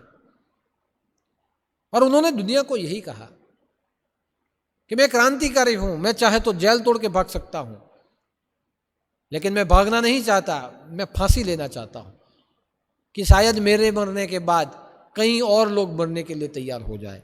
मैं लोगों में से मौत का डर भगाना चाहता हूं, इसलिए मैं मर जाना चाहता हूं। यानी हम भगत सिंह को क्रांतिकारी कहे, क्रांतिकारी थे, लेकिन वो हिंसावादी नहीं थे। उनमें भी एक अहिंसा थी, और वही अहिंसा थी कि मैं मर जाना चाहता हूं ताकि दुनिया जग जाए। अब देखिए कितनी शांति होगी मरने के लिए। समाज में एक बदलाव लाने के लिए वो फांसी के तख्त पर चढ़े, और जब वो फांसी के तख्त पर चढ़े तब जितना अहिंसा ने जोर पकड़ा था उतना ही हिंसा ने भी जोर पकड़ लिया, और हिंसा और अहिंसा साथ में हो गई। वहां अंग्रेज घबराए और वहां से भागे। यानी हम ज्यादातर कहते हैं कि हाँ महात्मा गांधी से आजादी मिली, लेकिन अकेले क्रेडिट महात्मा गांधी को नहीं। राजगुरु, मंगल पांडे, सुखदेव, भगत सिंह, इनकी हिंसा भी उसमें कारणभूत है कि उनकी वजह से हिंसा में भी हिंसाएं भी बढ़ी, और गांधी जी की वजह से अहिंसा भी बढ़ी। और अहिंसा और हिंसा जब सब प्रमाण हो गई, तब जाके आप देखिए कि भारत आजाद हुआ है। यानी मैं तो ऐसे कहूंगा कि एक आयुर्वेदिक है और दूसरा एंटीबायोटिक है। आयुर्वेद में परिणाम देर से आता है, एंटीबायोटिक तुरंत परिणाम दे देती है। दोनों ओर से प्रयास हुए, लेकिन दोनों व्यक्तित्व शांत थे।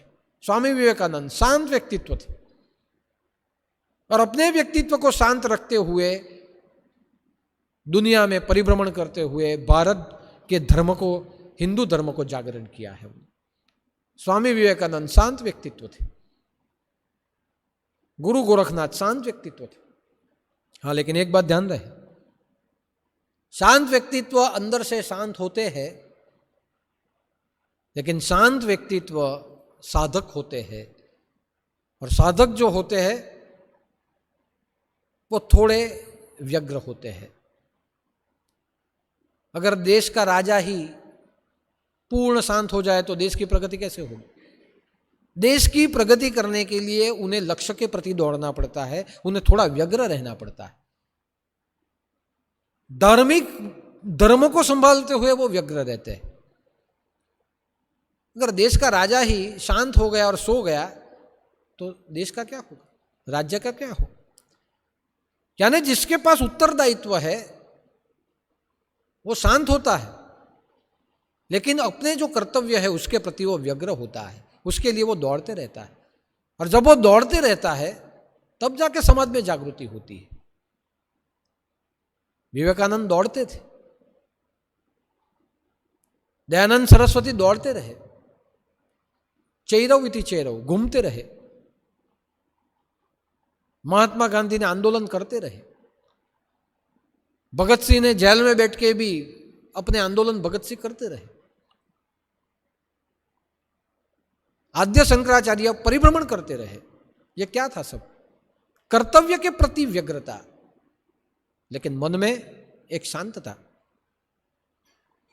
यानी जो व्यक्ति उत्तरदायित्व संभालता है वो मन से भले शांत हो, लेकिन अपने कर्तव्य में वो व्यग्र होता है। और जब वो व्यग्र हो तब समाज का उत्थान होता है। लेकिन वो ही काम करना बंद कर दे, वो निष्क्रिय हो जाए, तो समाज कैसे काम कर सकता है? इसलिए आप देखिए कि ऐसे व्यक्ति जो समाज को आगे बढ़ाने के लिए दौड़ते हैं, महापुरुष है, वो सब कर्तव्य के प्रति थोड़े व्यग्र हो जाते हैं। और उनकी साधना से ही समाज में एक नई क्रांति होती है। हमारे गुरुदेव दौड़ते रहे। जहां धर्म परिवर्तन था वहां भी वो दौड़े। कई कई गांवों तक वो गए, नशाबंदी के लिए दौड़े कि नशा छोड़ दो, नशा छोड़ दो। अपने पूरे जीवन तक वो दौड़ते रहे, अपने कर्तव्यों के प्रति व्यग्र रहे। जीवन में शांति थी, बहुत शांत थे अंदर से, आध्यात्मिक शांति पाई थी। इसलिए हम अशांत होकर जब आते थे तो उनको देख के शांत हो जाते थे।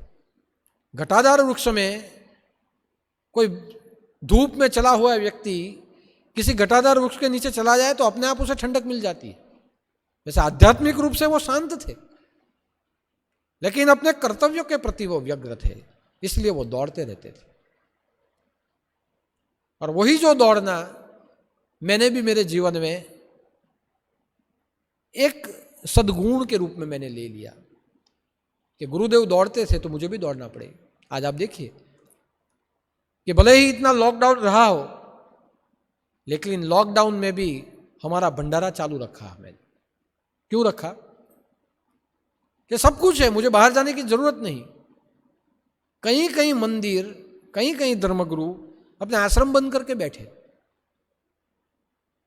लेकिन हमारे आश्रम से हर रोज भूखे लोगों तक खाना पहुंचाया गया। हमारे आश्रम से हर रोज जब जब गुरुवार आया तब तब प्रवचन मैंने चालू रखे। ये क्यों रखे? कि मेरे कर्तव्य के प्रति मैं व्यग्र हूं कि कुछ भी हो जाए ये भंडारे बंद नहीं होंगे, भूखों तक भी जाएंगे हम। क्यों? हम बाहर गए तो हमारे स्वयंसेवकों को डर नहीं था कि हमें भी कोरोना लग जाएगा? सबको डर था, फिर भी वो डर के बैठे नहीं। वो कोई डर के नहीं बैठा, बार बार बाहर जाके लोगों तक पहुंचाया उन्होंने। क्यों? कि उनको विश्वास था कि हमारे गुरु ने जो आदेश दिया है उसके ऊपर हम दौड़ रहे हैं, हमें कुछ नहीं होगा। और आज तक किसी को एक छींक भी नहीं आई, सब स्वस्थ है। तो मैं मेरे कर्तव्य के प्रति दौड़ता रहा। कई लोगों ने भी मुझे कहा कि दादा क्या जरूरत है दौड़ने की, शांति से बैठो। और कई लोग आज भी मुझे कहते हैं कि दादा आपके पास तो बहुत है, क्यों आप सब लोक सेवा करते रहते हो। कई संत महात्मा मुझे कहते हैं कि दादा आपके पास बहुत सब कुछ है, क्यों ये सब में पैसा डालते हो, शांति से बैठो। लेकिन मैंने उनको इतना ही कहा, सबको मैंने इतना ही कहा कि मैं शांत होकर बैठने वाला व्यक्ति नहीं हूं। मेरी परंपरा से, नाथ परंपरा से, गुरु परंपरा से मैंने सीखा है चैरव इति चैरव। जब तक जीवन में श्वास है तब तक भी मैं दौड़ता रहूंगा। बहुजन हिताय बहुजन सुखाय, भंडारे भी चालू रहेंगे, प्रवचन भी चालू रहेगी, ट्रस्ट की प्रवृत्तियां भी चालू रहेगी। और जब ये जीवन छूट जाएगा तब प्रेरणा के रूप में भी मैं दौड़ता रहूंगा। हमारे आश्रम की प्रवृत्तियां उसके बाद भी चालू रहेगी। दादा थे तब भी चालू थी, मेरे रूप में भी चालू है। मैं नहीं होऊंगा तब भी दुनिया में लॉकडाउन होगा, नवनाथ धाम में लॉकडाउन कभी नहीं होगा। हमारी प्रवृत्तियां चालू ही रहेगी, क्योंकि मैं अगर कुछ करते रहूंगा तो आप भी जीवन में कुछ करते रहेंगे। आप सोचिए, मैंने प्रवचन करना ही बंद कर दिया होता तो आप क्या करते? वहां बैठे बैठे क्या करते? आप बोलते थे कि हम आश्रम में भी नहीं जा पाते, प्रवचन नहीं सुन पाते, दर्शन नहीं कर पाते। अब क्या करें? आप इसीलिए वहां शांत बैठे हो कि हर गुरुवार को मैं आपको प्रमाण से भी ज्यादा बोल के प्रवचन देता हूं। मेरी एक्टिविटी मैंने चालू रखी, मैं व्यग्र हूं, आपकी चिंता में मैं व्यग्र हूं कि मेरे एक भी आदमी को कुछ ना हो, उसके लिए मेरे पूजा पाठ भी चालू है। कई लोगों को ऐसे लगता होगा कि दादा वहां बैठे आराम कर, मैं आराम नहीं करता। मेरे साथ में जो है उनको पूछ लेना कि कोरोना काल में भी मैंने कितने यज्ञ किए हैं, मैंने कितने अनुष्ठान किए हैं। आज जो मेरी ये पूजा है, उस पूजा का भी संकल्प वैश्विक महामारी शमनार्थ मैं ये संकल्प कर लेता हूं। यानी मैं ही शांत हो जाऊं तो आप स्थूल हो जाएंगे। लॉकडाउन में भी हमारे भंडारे की प्रवृत्तियां हमने नहीं अटकाई, वो चालू, आज भी चालू है, आज भी चालू है। हर गुरुवार को फुटपाथ के ऊपर जो भोजन जाना है वो आज भी चालू है। कर्फ्यू में भी हम जाके दे देते हैं। हमारी परंपरा ने, हमारे गुरु ने, हमारी नाथ परंपरा ने हमें भटकने के लिए मना कहा है कि आप भटको मत, बिल्कुल भटको मत। लेकिन जो आप काम करते हो वो काम में आप अटको भी मत, आपका काम आप चालू रखो। इसलिए जो उत्तरदायित्व जिसके हाथ में हो वो कर्तव्य के प्रति व्यग्र हो जाए, तब जाके समाज में जागृति आती है। लेकिन वो अंदर से वो शांत हो, निर्लेप हो, निर्विकारी हो। और उसी के कारण इस जीवन में वो पूर्ण पद को पा जाता है। भगवान शिव का भी जीवन यही है, देख लीजिए कि स्मशान में बैठते हैं, लेकिन स्मशान में बैठते हुए चिंता पूरे विश्व की करते हैं। उनके ऊपर आभूषण पतंग भूषणम, नाक का आभूषण है कि गले में पतंग भूषणम, नाक का आभूषण है, व्याघ्रांबर पहना है, गिरिकंदराओं में रहते हैं। लेकिन जब जब भक्तों को जरूरत पड़ती है तब भगवान शिव स्वयं वहां प्रकट हो जाते हैं। यह शिव का चरित्र है। देवता और दानवों को सब कुछ मिला, लेकिन जब विष आया किसी ने नहीं पिया। यह गुरु की भूमिका थी। भगवान ने विष पी लिया कि मरना है तो मैं मर जाऊं, इनको क्यों मरने दूं, क्योंकि मैं मृत्यु को पचा लेता हूं, मैं मृत्युंजयी हूं, इसलिए मैं मृत्यु को पीता हूं। उन्होंने जहर को पी लिया, जहर पिया, जीवन दिया देवता और दानव दोनों को। तो उनकी वजह से आज हम जिंदा हैं। इसलिए आप देखिए कि अपने कर्तव्य के प्रति व्यग्र रहे, लेकिन अंदर से भगवान शिव पूर्ण पद है। और इसीलिए ये वेद स्वरूप है कि जिनके पास, जिनका स्मरण करने से हमारा मन शांत हो जाए। आज अध्यात्म में शांति की ही जरूरत है। जिसके जीवन में शांति न हो उसका जीवन अशांत हो जाता है। सब भटकते रहते हैं। हम सब जगह पे भटके क्यों? हर गुरुवार को यहाँ आते हैं 1 घंटे प्रवचन में शांति पाने के लिए। हम क्यों गुरुवार को भोजन लेते हैं? पेट में प्रसाद पड़ेगा तो उस प्रसाद से हमारे कर्म कट जाएंगे। ये प्रसाद औषध के रूप में हम ले लेते हैं। हम क्यों बार बार दर्शन करते हैं? मन को शांत करने के लिए। और इसीलिए सत्संग का महत्व है, इसीलिए गुरु के दरबार का महत्व है, इसीलिए मंदिरों का महत्व है। पूजा जब तब क्यों करते हो? थोड़े समय मन को शांत कर दो। हम सुबह में उठ के पूजा करते हैं, क्यों करते हैं? कि पूरे दिन भागना है तो सुबह में पूजा करते हुए मन को थोड़ा शांत कर ले, ताकि पूरे दिन का काम करने के लिए हमारे मन को शांति और शक्ति मिले। मन चंचल न हो, उग्र न हो और व्यग्र न हो। इसके लिए शांति की आवश्यकता होती है। रात को सोते समय हम क्यों 5 मिनट कहा जाता है भगवान का नाम करो, हरिस्मरण करो और सो जाओ? क्यों? पूरे दिन दौड़े हैं, अशांत है। थोड़े आत्मा की मूल स्थिति की ओर चले जाए तो निंद्रा समाधि स्थिति, ऐसी नींद आएगी कि वही नींद कल के उठे हुए प्रश्नों को निराकरण करने के लिए हम शांति के रूप में वापस तैयार हो जाएंगे, हम रिकवर हो जाएंगे। इसीलिए शारीरिक जीवन में भी हमें पूजा करना, जप करना कहा गया। ये जप शब्द आया ही कहाँ से? जप करो, जप। कोई आदमी बहुत दौड़ता हो, हम नहीं बोलते आने जप नहीं सालो, जप ही ने बहतो नहीं। અને જપ નથી. જપ વહાં સે આયા. જપ का अर्थ क्या है? राम राम जपो, राम राम बोलो ने शांति थी बेहो, थोड़ा ठहरो, थोड़ा जप राखो. ये जप शब्द का अर्थ क्या है? स्थिर हो जाओ, शांत हो जाओ. जप करने का अर्थ क्या है? शांत होना, कि जिस शांति से हमारे जीवन की अशांतियां टल जाए. और शांति रहेगी तो सुख जीने में मजा आएगा. शांति रहेगी तो दुख का सामना करने में मजा रहेगा. और शांति ये अध्यात्म है. इसीलिए कहा गया है ध्यान करो, शांत हो जाओ. तो शिव के पास क्या मांगना है? सुख नहीं. हे प्रभु हमें शांति दीजिए. देखिए शांति का भाव. अभी थोड़े महीने पहले मैंने देखा कि बहुत वो न्यूज़ बहुत चले, आज भी चल रहे हैं, कि किसी एक्टर ने, सुशांत सिंह राजपूत ने आत्महत्या कर ली. वो उसने तो आत्महत्या कर ली, लेकिन उसके पीछे आज भी सब चालू है.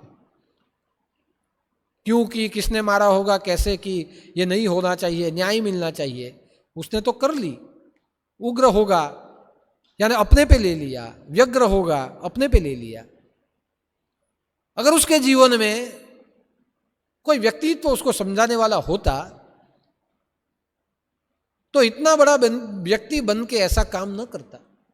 समझाने वाला कोई नहीं, शांत करने वाला कोई नहीं. संपत्ति और इच्छा के पीछे दौड़ने वाला जीवन जब भटक जाए तब वो ऐसी स्थिति में आके अटक जाता है.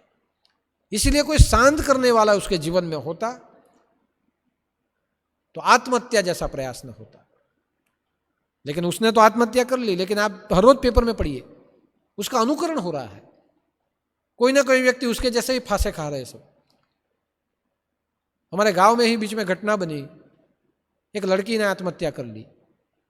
पढ़ने वाली कोई लड़की आत्महत्या कर ली. क्या कारण पता नहीं. कई विद्यार्थी आत्महत्या करते हैं. ये एक आत्महत्या हुई, उसके पीछे उतने समय में देखिए उसका अनुकरण कितनों ने किया. और अनुकरण करने का फायदा हुआ क्या? आप तो चले गए, न्याय आपको न मिला, ना किसी को मिला.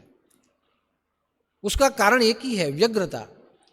आपके जीवन में जब तक शांति नहीं आएगी तब तक ऐसे कदम हम हमारे लिए उठाते रहेंगे, हमारा जीवन हम समाप्त करते रहेंगे. यानी आत्महत्या करना, मेरा ऐसा मानना है कि ये तो कायरों का काम है. मैं तो हर कोई को कहता हूं, जब भी जीवन में व्यग्रता हो, जब भी जीवन में उग्रता हो और ऐसे लगे कि मैं कुछ मेरा नुकसान कर लूं, तब 1 मिनट भी नहीं सोचना, सीधे आश्रम में आ जाना. यहां बैठ के आपके प्रश्नों का निराकरण होगा. गुरु का काम क्या है? भक्त की अशांति को शांत करे. जिसके जीवन में गुरु होता है वो कभी आत्महत्या नहीं करता. उसके प्रश्नों का निराकरण अपने गुरु के पास जाके करता है. राजा महाराजा भी गुरु करते थे कि राजकाज में बड़े बड़े प्रश्न का निराकरण करना हो, जब वो व्यग्र हो जाए, उग्र हो जाए, तब ऐसी कोई व्यक्तित्व को बुला लेते थे. राजगुरु वशिष्ठ थे, विश्वामित्र थे, अष्टावक्रा थे. क्यों उनके पास जाते थे? उनके आश्रम में क्यों चले जाते थे महीना महीना? कि हम व्यग्र हो चुके, उग्र हो चुके हैं, गुरुदेव हमारे प्रश्नों का, राज प्रश्नों का आप निराकरण करिए.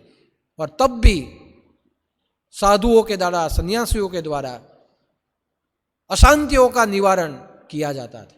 राजा शांत हो जाते थे और अपने कर्तव्य में चले जाते थे. यानी गुरु जहां हो और जिसने सदगुरु किए हो, ऐसे व्यक्ति को आत्महत्या करने की जरूरत पड़नी ही नहीं चाहिए. आपका कोई न सुने, गुरु के पास जाओ, गुरु दरबार में चले जाओ, अपने गुरु से बातचीत करो कि मेरी ऐसी स्थिति है, मैं क्या करूं. और आज तक का मेरा अनुभव है कि अपनी उग्रता को लेके, व्यग्रता को लेके, आज तक नवनाथ धाम में जो कोई आया है वो रोता हुआ आया, हंसता चला गया है. उसने कभी आत्महत्या नहीं की. यानी आजकल के जमाने के जो भी युवान है उन्हें मैं यही कहता हूं, कायर मत बनो, बुज़दिल मत बनो. आत्महत्या कर लेना यह बहुत बड़ी अज्ञानता है. मरने के बाद भी नहीं छूटोगे. अगर तुम में सामर्थ्य है तो जियो, लड़ो और लड़ते हुए जीवन में आगे बढ़ो. और और जहां जहां मन का निराकरण करना है, अगर आपने सद्गुरु किए हैं तो सद्गुरु के दरवाजे पर चले जाओ, आधी रात जाके दरवाजा खटखटा दो। अगर सच्चा गुरु होगा तो शिष्यों के प्रश्नों का निराकरण करेगा। मैं इसलिए बोलता हूं क्योंकि मेरे पास आने वाले आधी रात को भी आ जाए, मैं उनके प्रश्नों का निराकरण करता हूं। 2-2 बजे 3-3 बजे मेरे पे फोन आते हैं कि हमारे घर में ये समस्या हो गई। कोई किसी को ताव भी आ जाए, बुखार, तो भी 2 बजे मुझे उठा देते हैं। मैं उठता हूं और फोन आज भी लेता हूं। मेडिकल इमरजेंसी हो तो मैंने 3 बजे भी, ये कोरोना महामारी में मैंने 3 बजे भी लोगों के फोन उठाए हैं। हाँ, लेकिन कई लोग 3 बजे फोन करके बस ऐसे ही किया था, बात नहीं हुई थी। मेहरबानी करके मत करना, मुझे भी सोने देना मेहरबानी कर। कई लोग 2-2 बजे फोन करते हैं, क्यों? थोड़ा धंधे का प्रश्न था, उसके लिए फोन मत करना, यहां आना। मेडिकल इमरजेंसी हो, ऐसी कोई इमरजेंसी हो कि जहां आपको मरना पड़े, मैं तो कहता हूं फोन क्या, सीधे आ जाओ, हमारा दरवाजा खुला है। मैं निराकरण करता हूं, मैं बात सुनता हूं, समझा लेता हूं। इसलिए मैं कहता हूं गुरु के पास आ जाओ। लेकिन ऐसा काम हमारा धर्म हमें नहीं सिखाता। शांत व्यक्तित्व के पास चले आइए, जहां की थोड़ी शांति प्रसाद के रूप में मिल जाएगी तो मन साधक बनने के लिए कार्यरत हो जाएगा। लड़ने के लिए आप तैयार हो जाओगे, रिकवर हो जाओगे।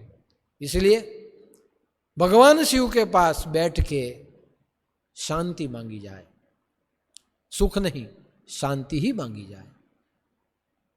और जो शांत व्यक्तित्व होता है वही जीवन में दूसरों के जीवन को वो साकार कर सकता है। एक बार ऐसे ही हुआ कि एक बार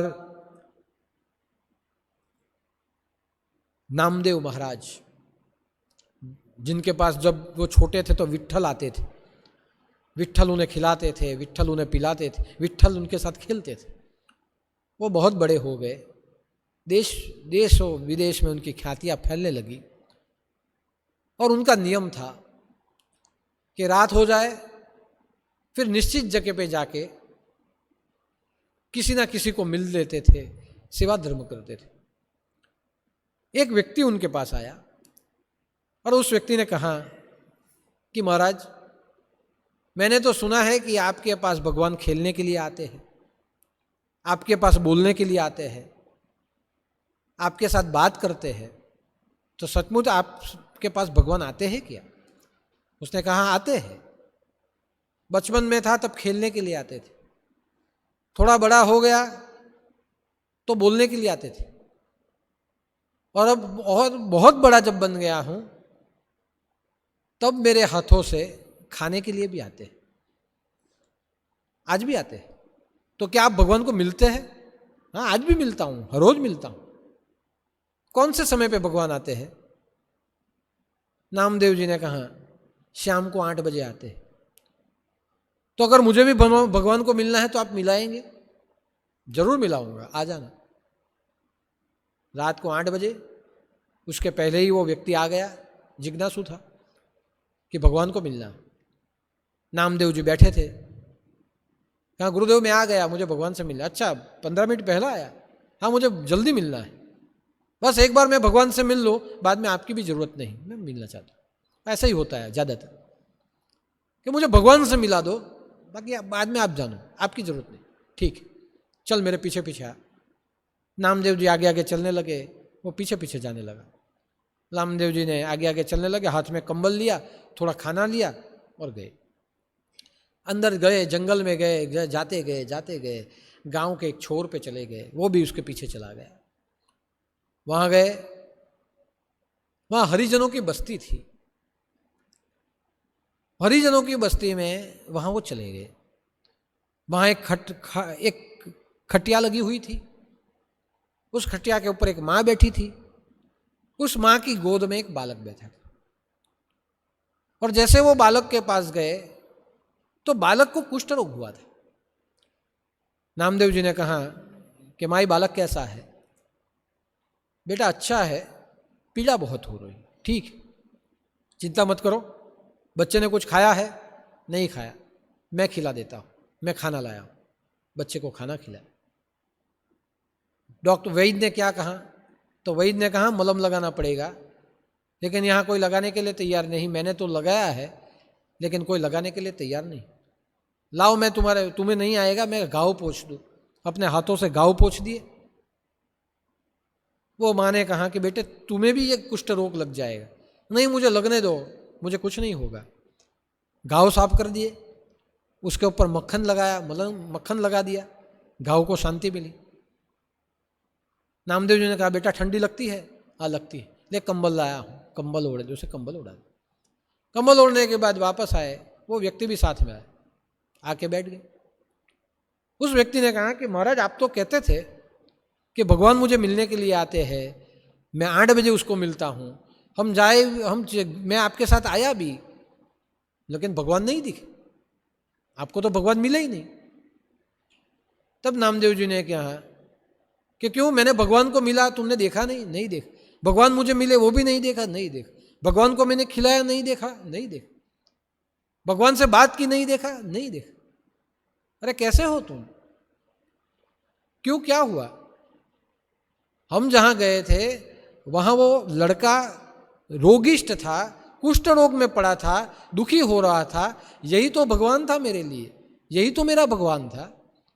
मैंने मेरे भगवान को खिलाया, मरहम लगाया, उसे ओढ़ने के लिए रजाई दे दी, मेरी सेवा पूजा हो गई। मैं ऐसे ही भगवान को तो मिलने के लिए जाता हूँ हर रोज। तब उसने सोचा कि आप इसे भगवान कहेंगे, ये तो दरिद्री था। तब कहा दरिद्री नहीं, दरिद्र नारायण था। देखिए जिसके पास पैसा ना हो वो दरिद्री नहीं, भले ही कितना पैसा हो लेकिन उसका रोग ठीक न होता हो वो दरिद्री कहा जाता है। पैसा हो मगर रोग ठीक न हो, जो जीवन में अनाथ हो वो दरिद्री होता है, उसके ऊपर कोई नहीं।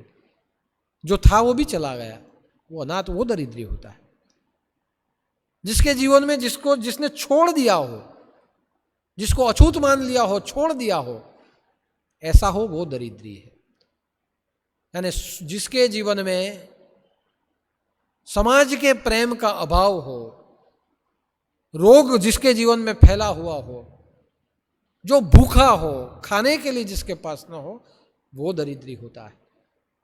यानी पैसा न हो वो दरिद्री नहीं, पहनने के लिए कपड़ा न हो वो दरिद्री नहीं, सुखों का अभाव हो, जिसका ज्यादा से ज्यादा तिरस्कार हुआ हो वो दरिद्री होता है। तो मैं तो दरिद्र नारायण के पास गया, यही मेरा नारायण है, और कौन सा नया भगवान आएगा। उसने पैर पकड़ लिए और कहा कि आज तक तो मैं भगवान की व्याख्या ऐसे ही सुनता था कि हाथ में गदा हो, चक्र हो, गले में नाग हो, भगवान हो सकता है। लेकिन आज मैंने आपको देखा तब पता चला कि जीवन में भगवान कौन है। जो दुखी है और दुखी ही भगवान है। मानव सेवा, माधव सेवा वही मानव सेवा, मानव सेवा वही माधव सेवा। जो दुखी है उसमें ही भगवान को देखना है। इसकी सेवा करेंगे तो भगवान हमारे साथ ही है। यानी भगवान को ढूंढने के लिए मंदिरों में भी जाने की, मस्जिदों में जाने की जरूरत नहीं। भगवान को अगर ढूंढना है, तुम्हारे द्वार के कोई भूखा आ जाए खिला दो, भगवान दरिद्री नारायण। और ऐसी उपासना पूर्ण शांति के ऊपर पहुंचे हुए संतों ने की, अपने कर्तव्यों के प्रति व्यग्र रहे। तो मैं तो मानता हूं कि भगवान भी याचक बन के उसके द्वार के भिक्षा लेने के लिए आ जाता है। इतना जरूर ध्यान रखिए, जो दुखियों में ही भगवान को देखता है, कभी कभी भगवान भी उसके द्वार पे आ जाते हैं अपना कुछ दुख लेके, कि इससे हाथ से मैं कुछ ले लूं तो मैं खुश हो जाऊं। भगवान खुश होने के लिए भी साधु संतों के द्वार चले जाते हैं।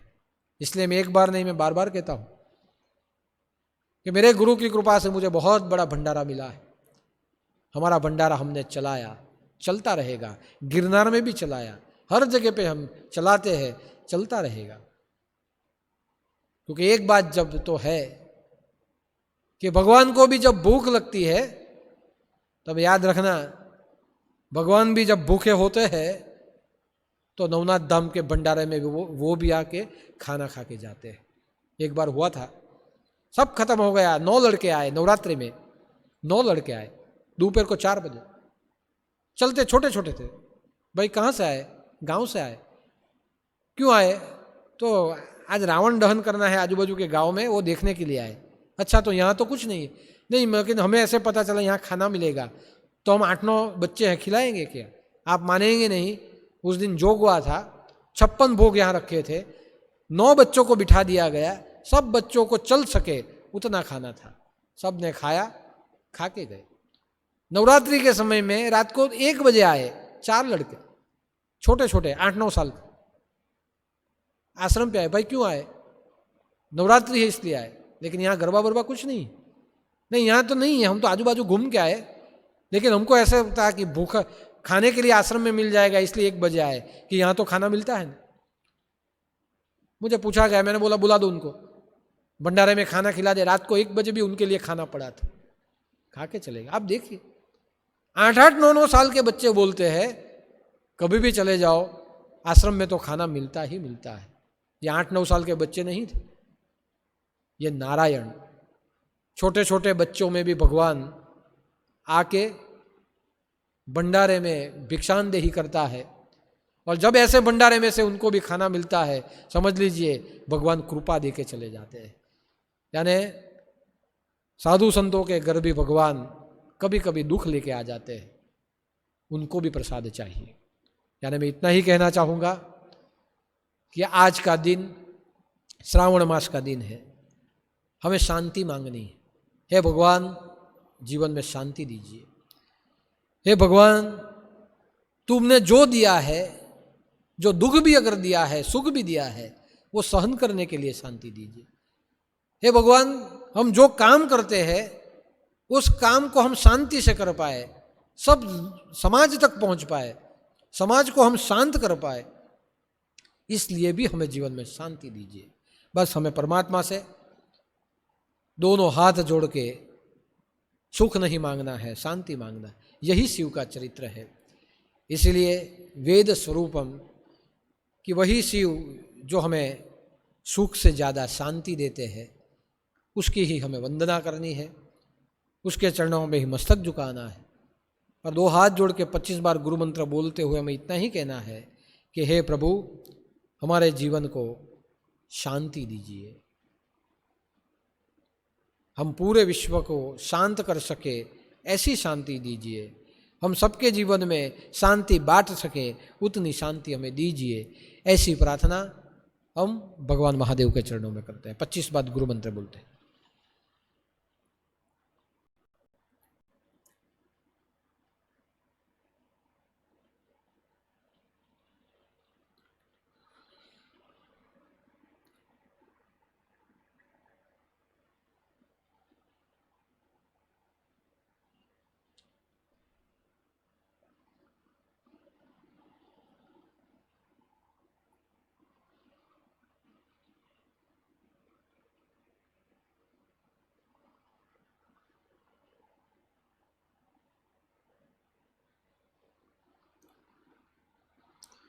गोरक्षझलन्धरचर्पटाश्च अड्वङ्गकानीवमच्छेन्द्रराज्य चौरङ्गीरेवाणकभर्तुहरिसज्ञा भूम्याम्बभूर्नाथसिद्धः।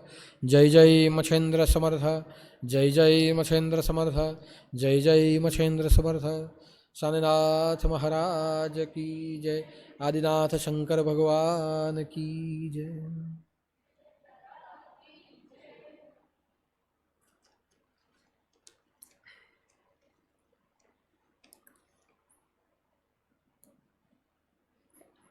कई भक्तों ने श्रावण मास के गुरुवार के हेतु नवनाथ धाम के भंडारे में सीधे अन्न के रूप में अपना योगदान दिया है। मंगलीबेन चौधरी, खेड़ तलाव, 2.5 मन यानी 60 किलो गेहूँ। कुंदन पाटिल, उधना, 20 किलो चावल, 20 किलो गेहूँ, 10 किलो चने। नीताबेन अमित भाई गामित, व्यारा, 20 किलो चावल, 5 किलो तुअर की दाल। सोनलबेन पटेल वांसदा 1500 नंग गौचारे के लिए घास का प्रबंध किया है।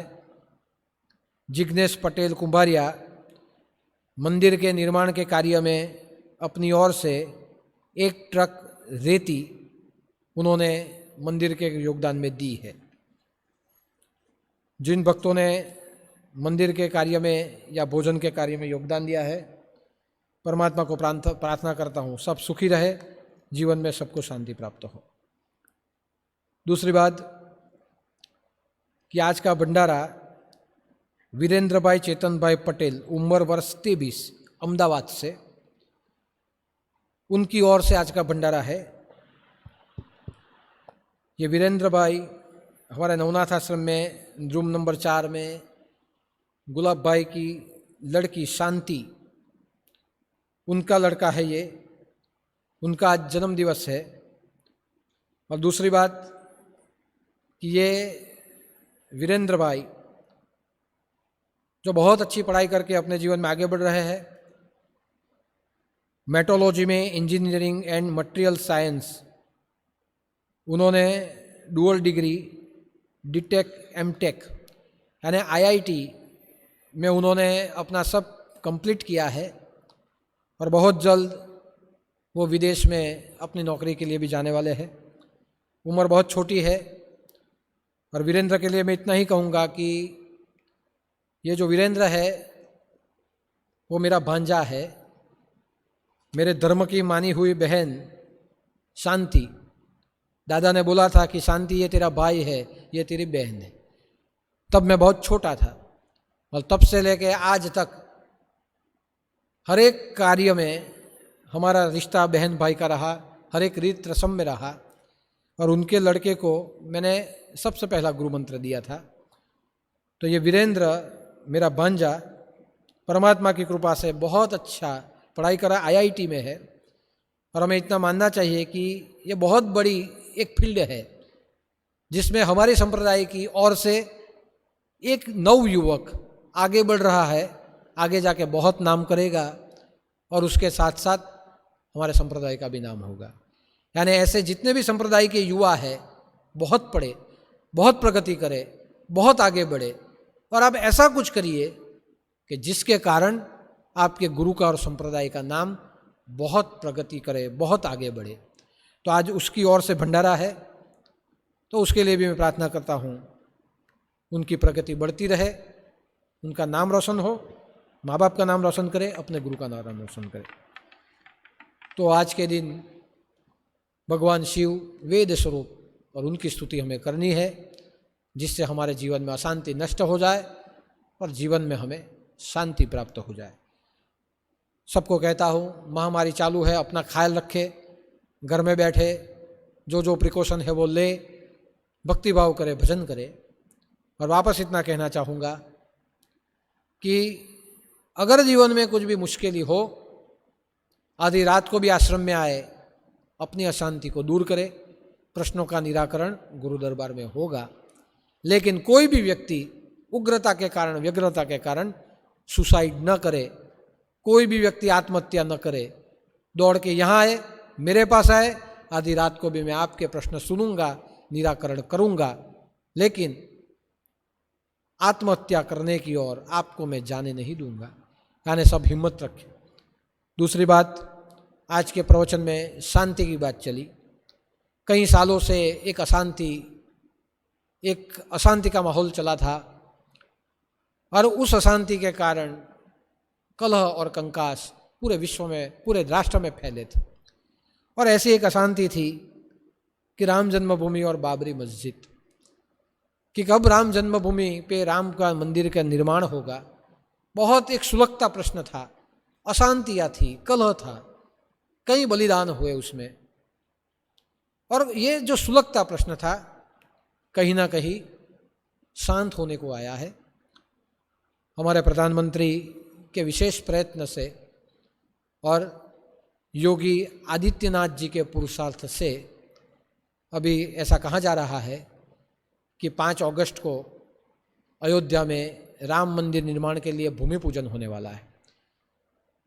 तो ऐसे सुलगते प्रश्नों का निराकरण शांत व्यक्तित्व के द्वारा हुआ है, जिसके भीतर में शांति थी और कार्य के प्रति व्यग्रता थी, कर्तव्य के प्रति।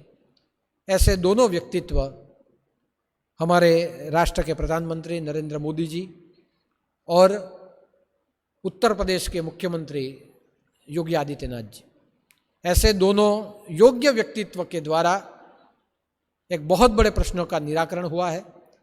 और बहुत जल्द अब 5 अगस्त को वहाँ भूमि पूजन होने वाला है और मंदिर निर्माण का काम शुरू हो जाएगा।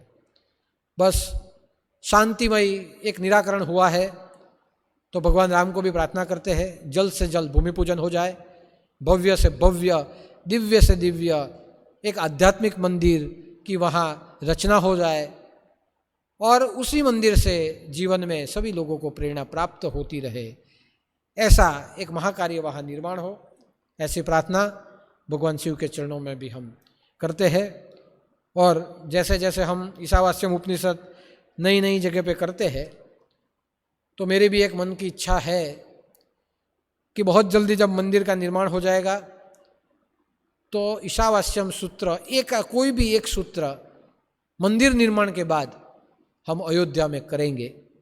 राम जन्मभूमि अयोध्या में राम मंदिर के ही परिसर में या आजू बाजू में राम जन्मभूमि की पुण्यशाली भूमि में एक ईशावास्यम उपनिषद हम जरूर करेंगे।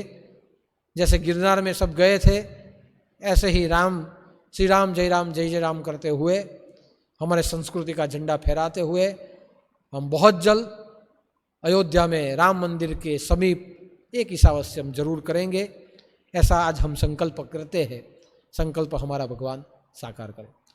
कल 31 तारीख हमारे गुरुदेव का जन्म दिवस तारीख से है, तो ऐसे तो हम मनाने वाले नहीं हैं, गुरुवार को ही हमने मना दिया था। लेकिन मेरा इतना अनुरोध है कि अपने गुरु की याद में छोटे छोटे आजू बाजू के छोटे छोटे बच्चों को चॉकलेट बांटिए। जो पशु प्राणी है, कुत्ते हैं, गाय है, या ऐसे जो पशु प्राणी है घूमते हैं हमारे आजू बाजू में, उनको बिस्किट डालिए, उनको चारा डालिए। और ऐसे मन से कामना कीजिए कि जो हम पशुओं को आहार दे रहे हैं, जो हम छोटे बच्चों को चॉकलेट खिला रहे हैं, उसमें ही हमारे गुरुदेव इस बार राजी है। ये सब हमारे गुरुदेव के स्मरण में कर रहे हैं। ऐसे करके आप कल का दिन मनाइए और बच्चों को और पशु प्राणी को कुछ न कुछ खिलाइए और ऐसे करके मनाइए। जो भी कुछ खिलाएंगे, जो कुछ करेंगे, फोटो पाड़िए और विचार गंगा के ऊपर डाल दीजिए, फेसबुक के ऊपर डालिए कि आज हम आश्रम में नहीं जा पाए, लेकिन हमारे गुरु का जन्मोत्सव हमने लोक सेवा करके हमने मनाया है। फोटो डालिए, तो जो फोटो आप डालेंगे मैं यहाँ से देख पाऊँगा। तो गुरुदेव के जन्मतिथि के अवसर के कारण भी सबको मेरा इतना ही आशीर्वाद है। सब शांतिमय जीवन जिए, समृद्ध बने और समाज में उपयोगी हो, ऐसे काम आप करें, तंदुरुस्त रहे, ऐसी प्रार्थना मैं गुरु चरणों में करता हूँ। सभी नाथ भक्तों को मेरा जय अवधूत, जय जय मच्छिंद्र समर्थ और आदेश। तो હવે એક ભજન લઈએ અને ત્યાર પછી આરતીમાં શારદાબેન ગુલાબભાઈ પટેલ એમણે આરતી માટે આવવાનું છે।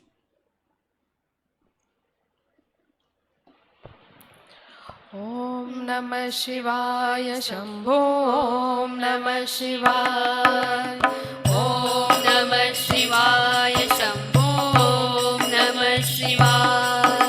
महादेवा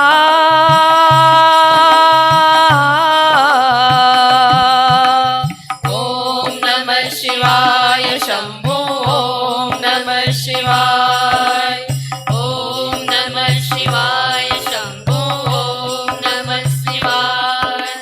सबनादा रखवाला हो सिम जी, डमरो वाला जी, डमरो वाला। ओम पर कैलाश रहंदा भोलेनाथ जी। ओम नमः शिवाय शंभो, ओम नमः शिवाय, ओम नमः शिवाय शंभो, ओम नमः शिवाय। धर्मिया जो तारत शिव जी, पापिया जो मारदा जी, पापिया जो मारदा, बड़ा ही दयाल मेरा भोले अमली। ॐ नमः शिवाय शम्भो ॐ नमः शिवाय, ॐ नमः शिवाय शम्भो ॐ नमः शिवाय। महादेवा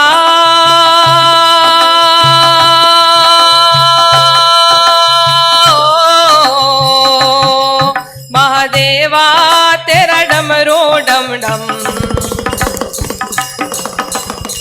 डम डम बजता जाए रे हो महादेवा।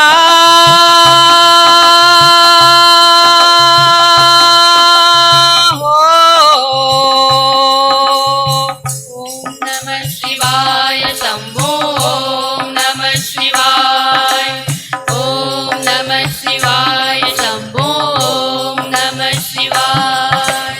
सर से तेरे बहती गंगा, काम मेरा हो जाता चंगा, नाम तेरा जब लेता ता ता ता महादेवा।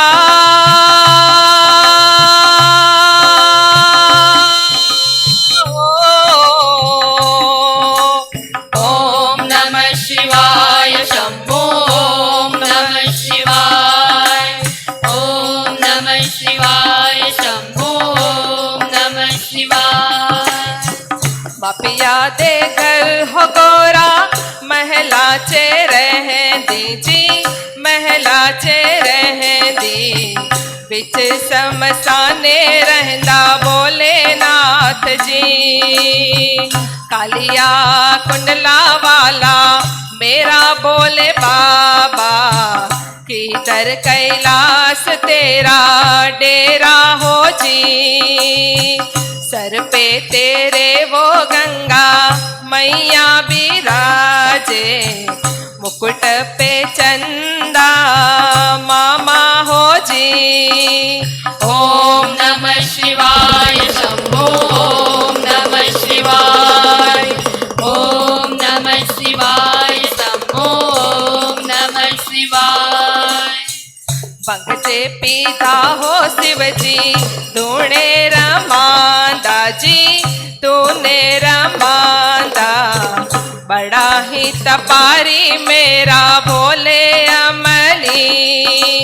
ॐ नमः शिवाय शम्भो ॐ नमः शिवाय, ॐ नमः शिवाय शम्भो ॐ नमः शिवाय। मोरा भोला है भंडारी, करता नंदी की सवारी, भोलेनाथ रे ओ शंकर नाथ रे।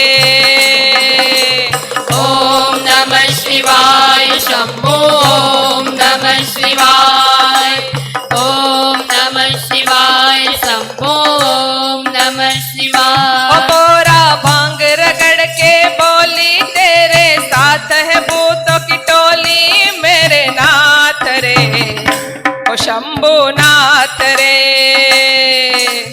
ॐ नमः शिवाय शम्भो ॐ नमः शिवाय, ॐ नमः शिवाय शम्भो ॐ नमः शिवाय। बोले बाबा जी तेरे घर पे मैं तो आया जी, झोली खाली मेरी भर दो जी। कालिया सरपो वाला मेरा बोले बाबा, शिखरे कैलाश तेरा डेरा हो जी। ॐ नमः शिवाय शम्भो ॐ नमः शिवाय, ॐ नमः शिवाय शम्भो ॐ नमः शिवाय। मोरा भोला है भंडारी, करता नंदी की सवारी, भोलेनाथ रे ओ शंकर नाथ रे। ॐ नमः शिवाय शम्भो ॐ नमः शिवाय, ॐ नमः शिवाय शम्भो ॐ नमः शिवाय। गोरा भांग रगड़ के बोली, तेरे साथ है भूतों की टोली, मेरे नाथ रे ओ शंभुनाथ रे।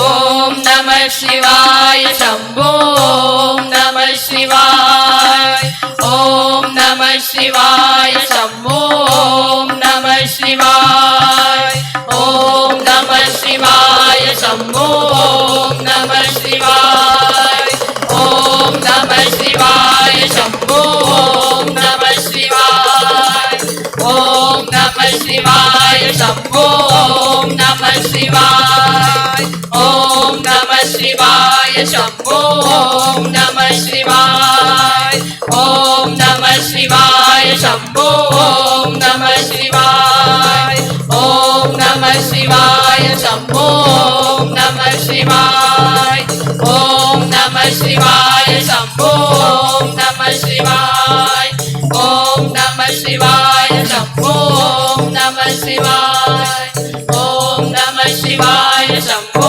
ॐ नमः शिवाय। नमः पार्वतीपते हर हर महादेव हर हर हर महादेव हर हर हर महादेव।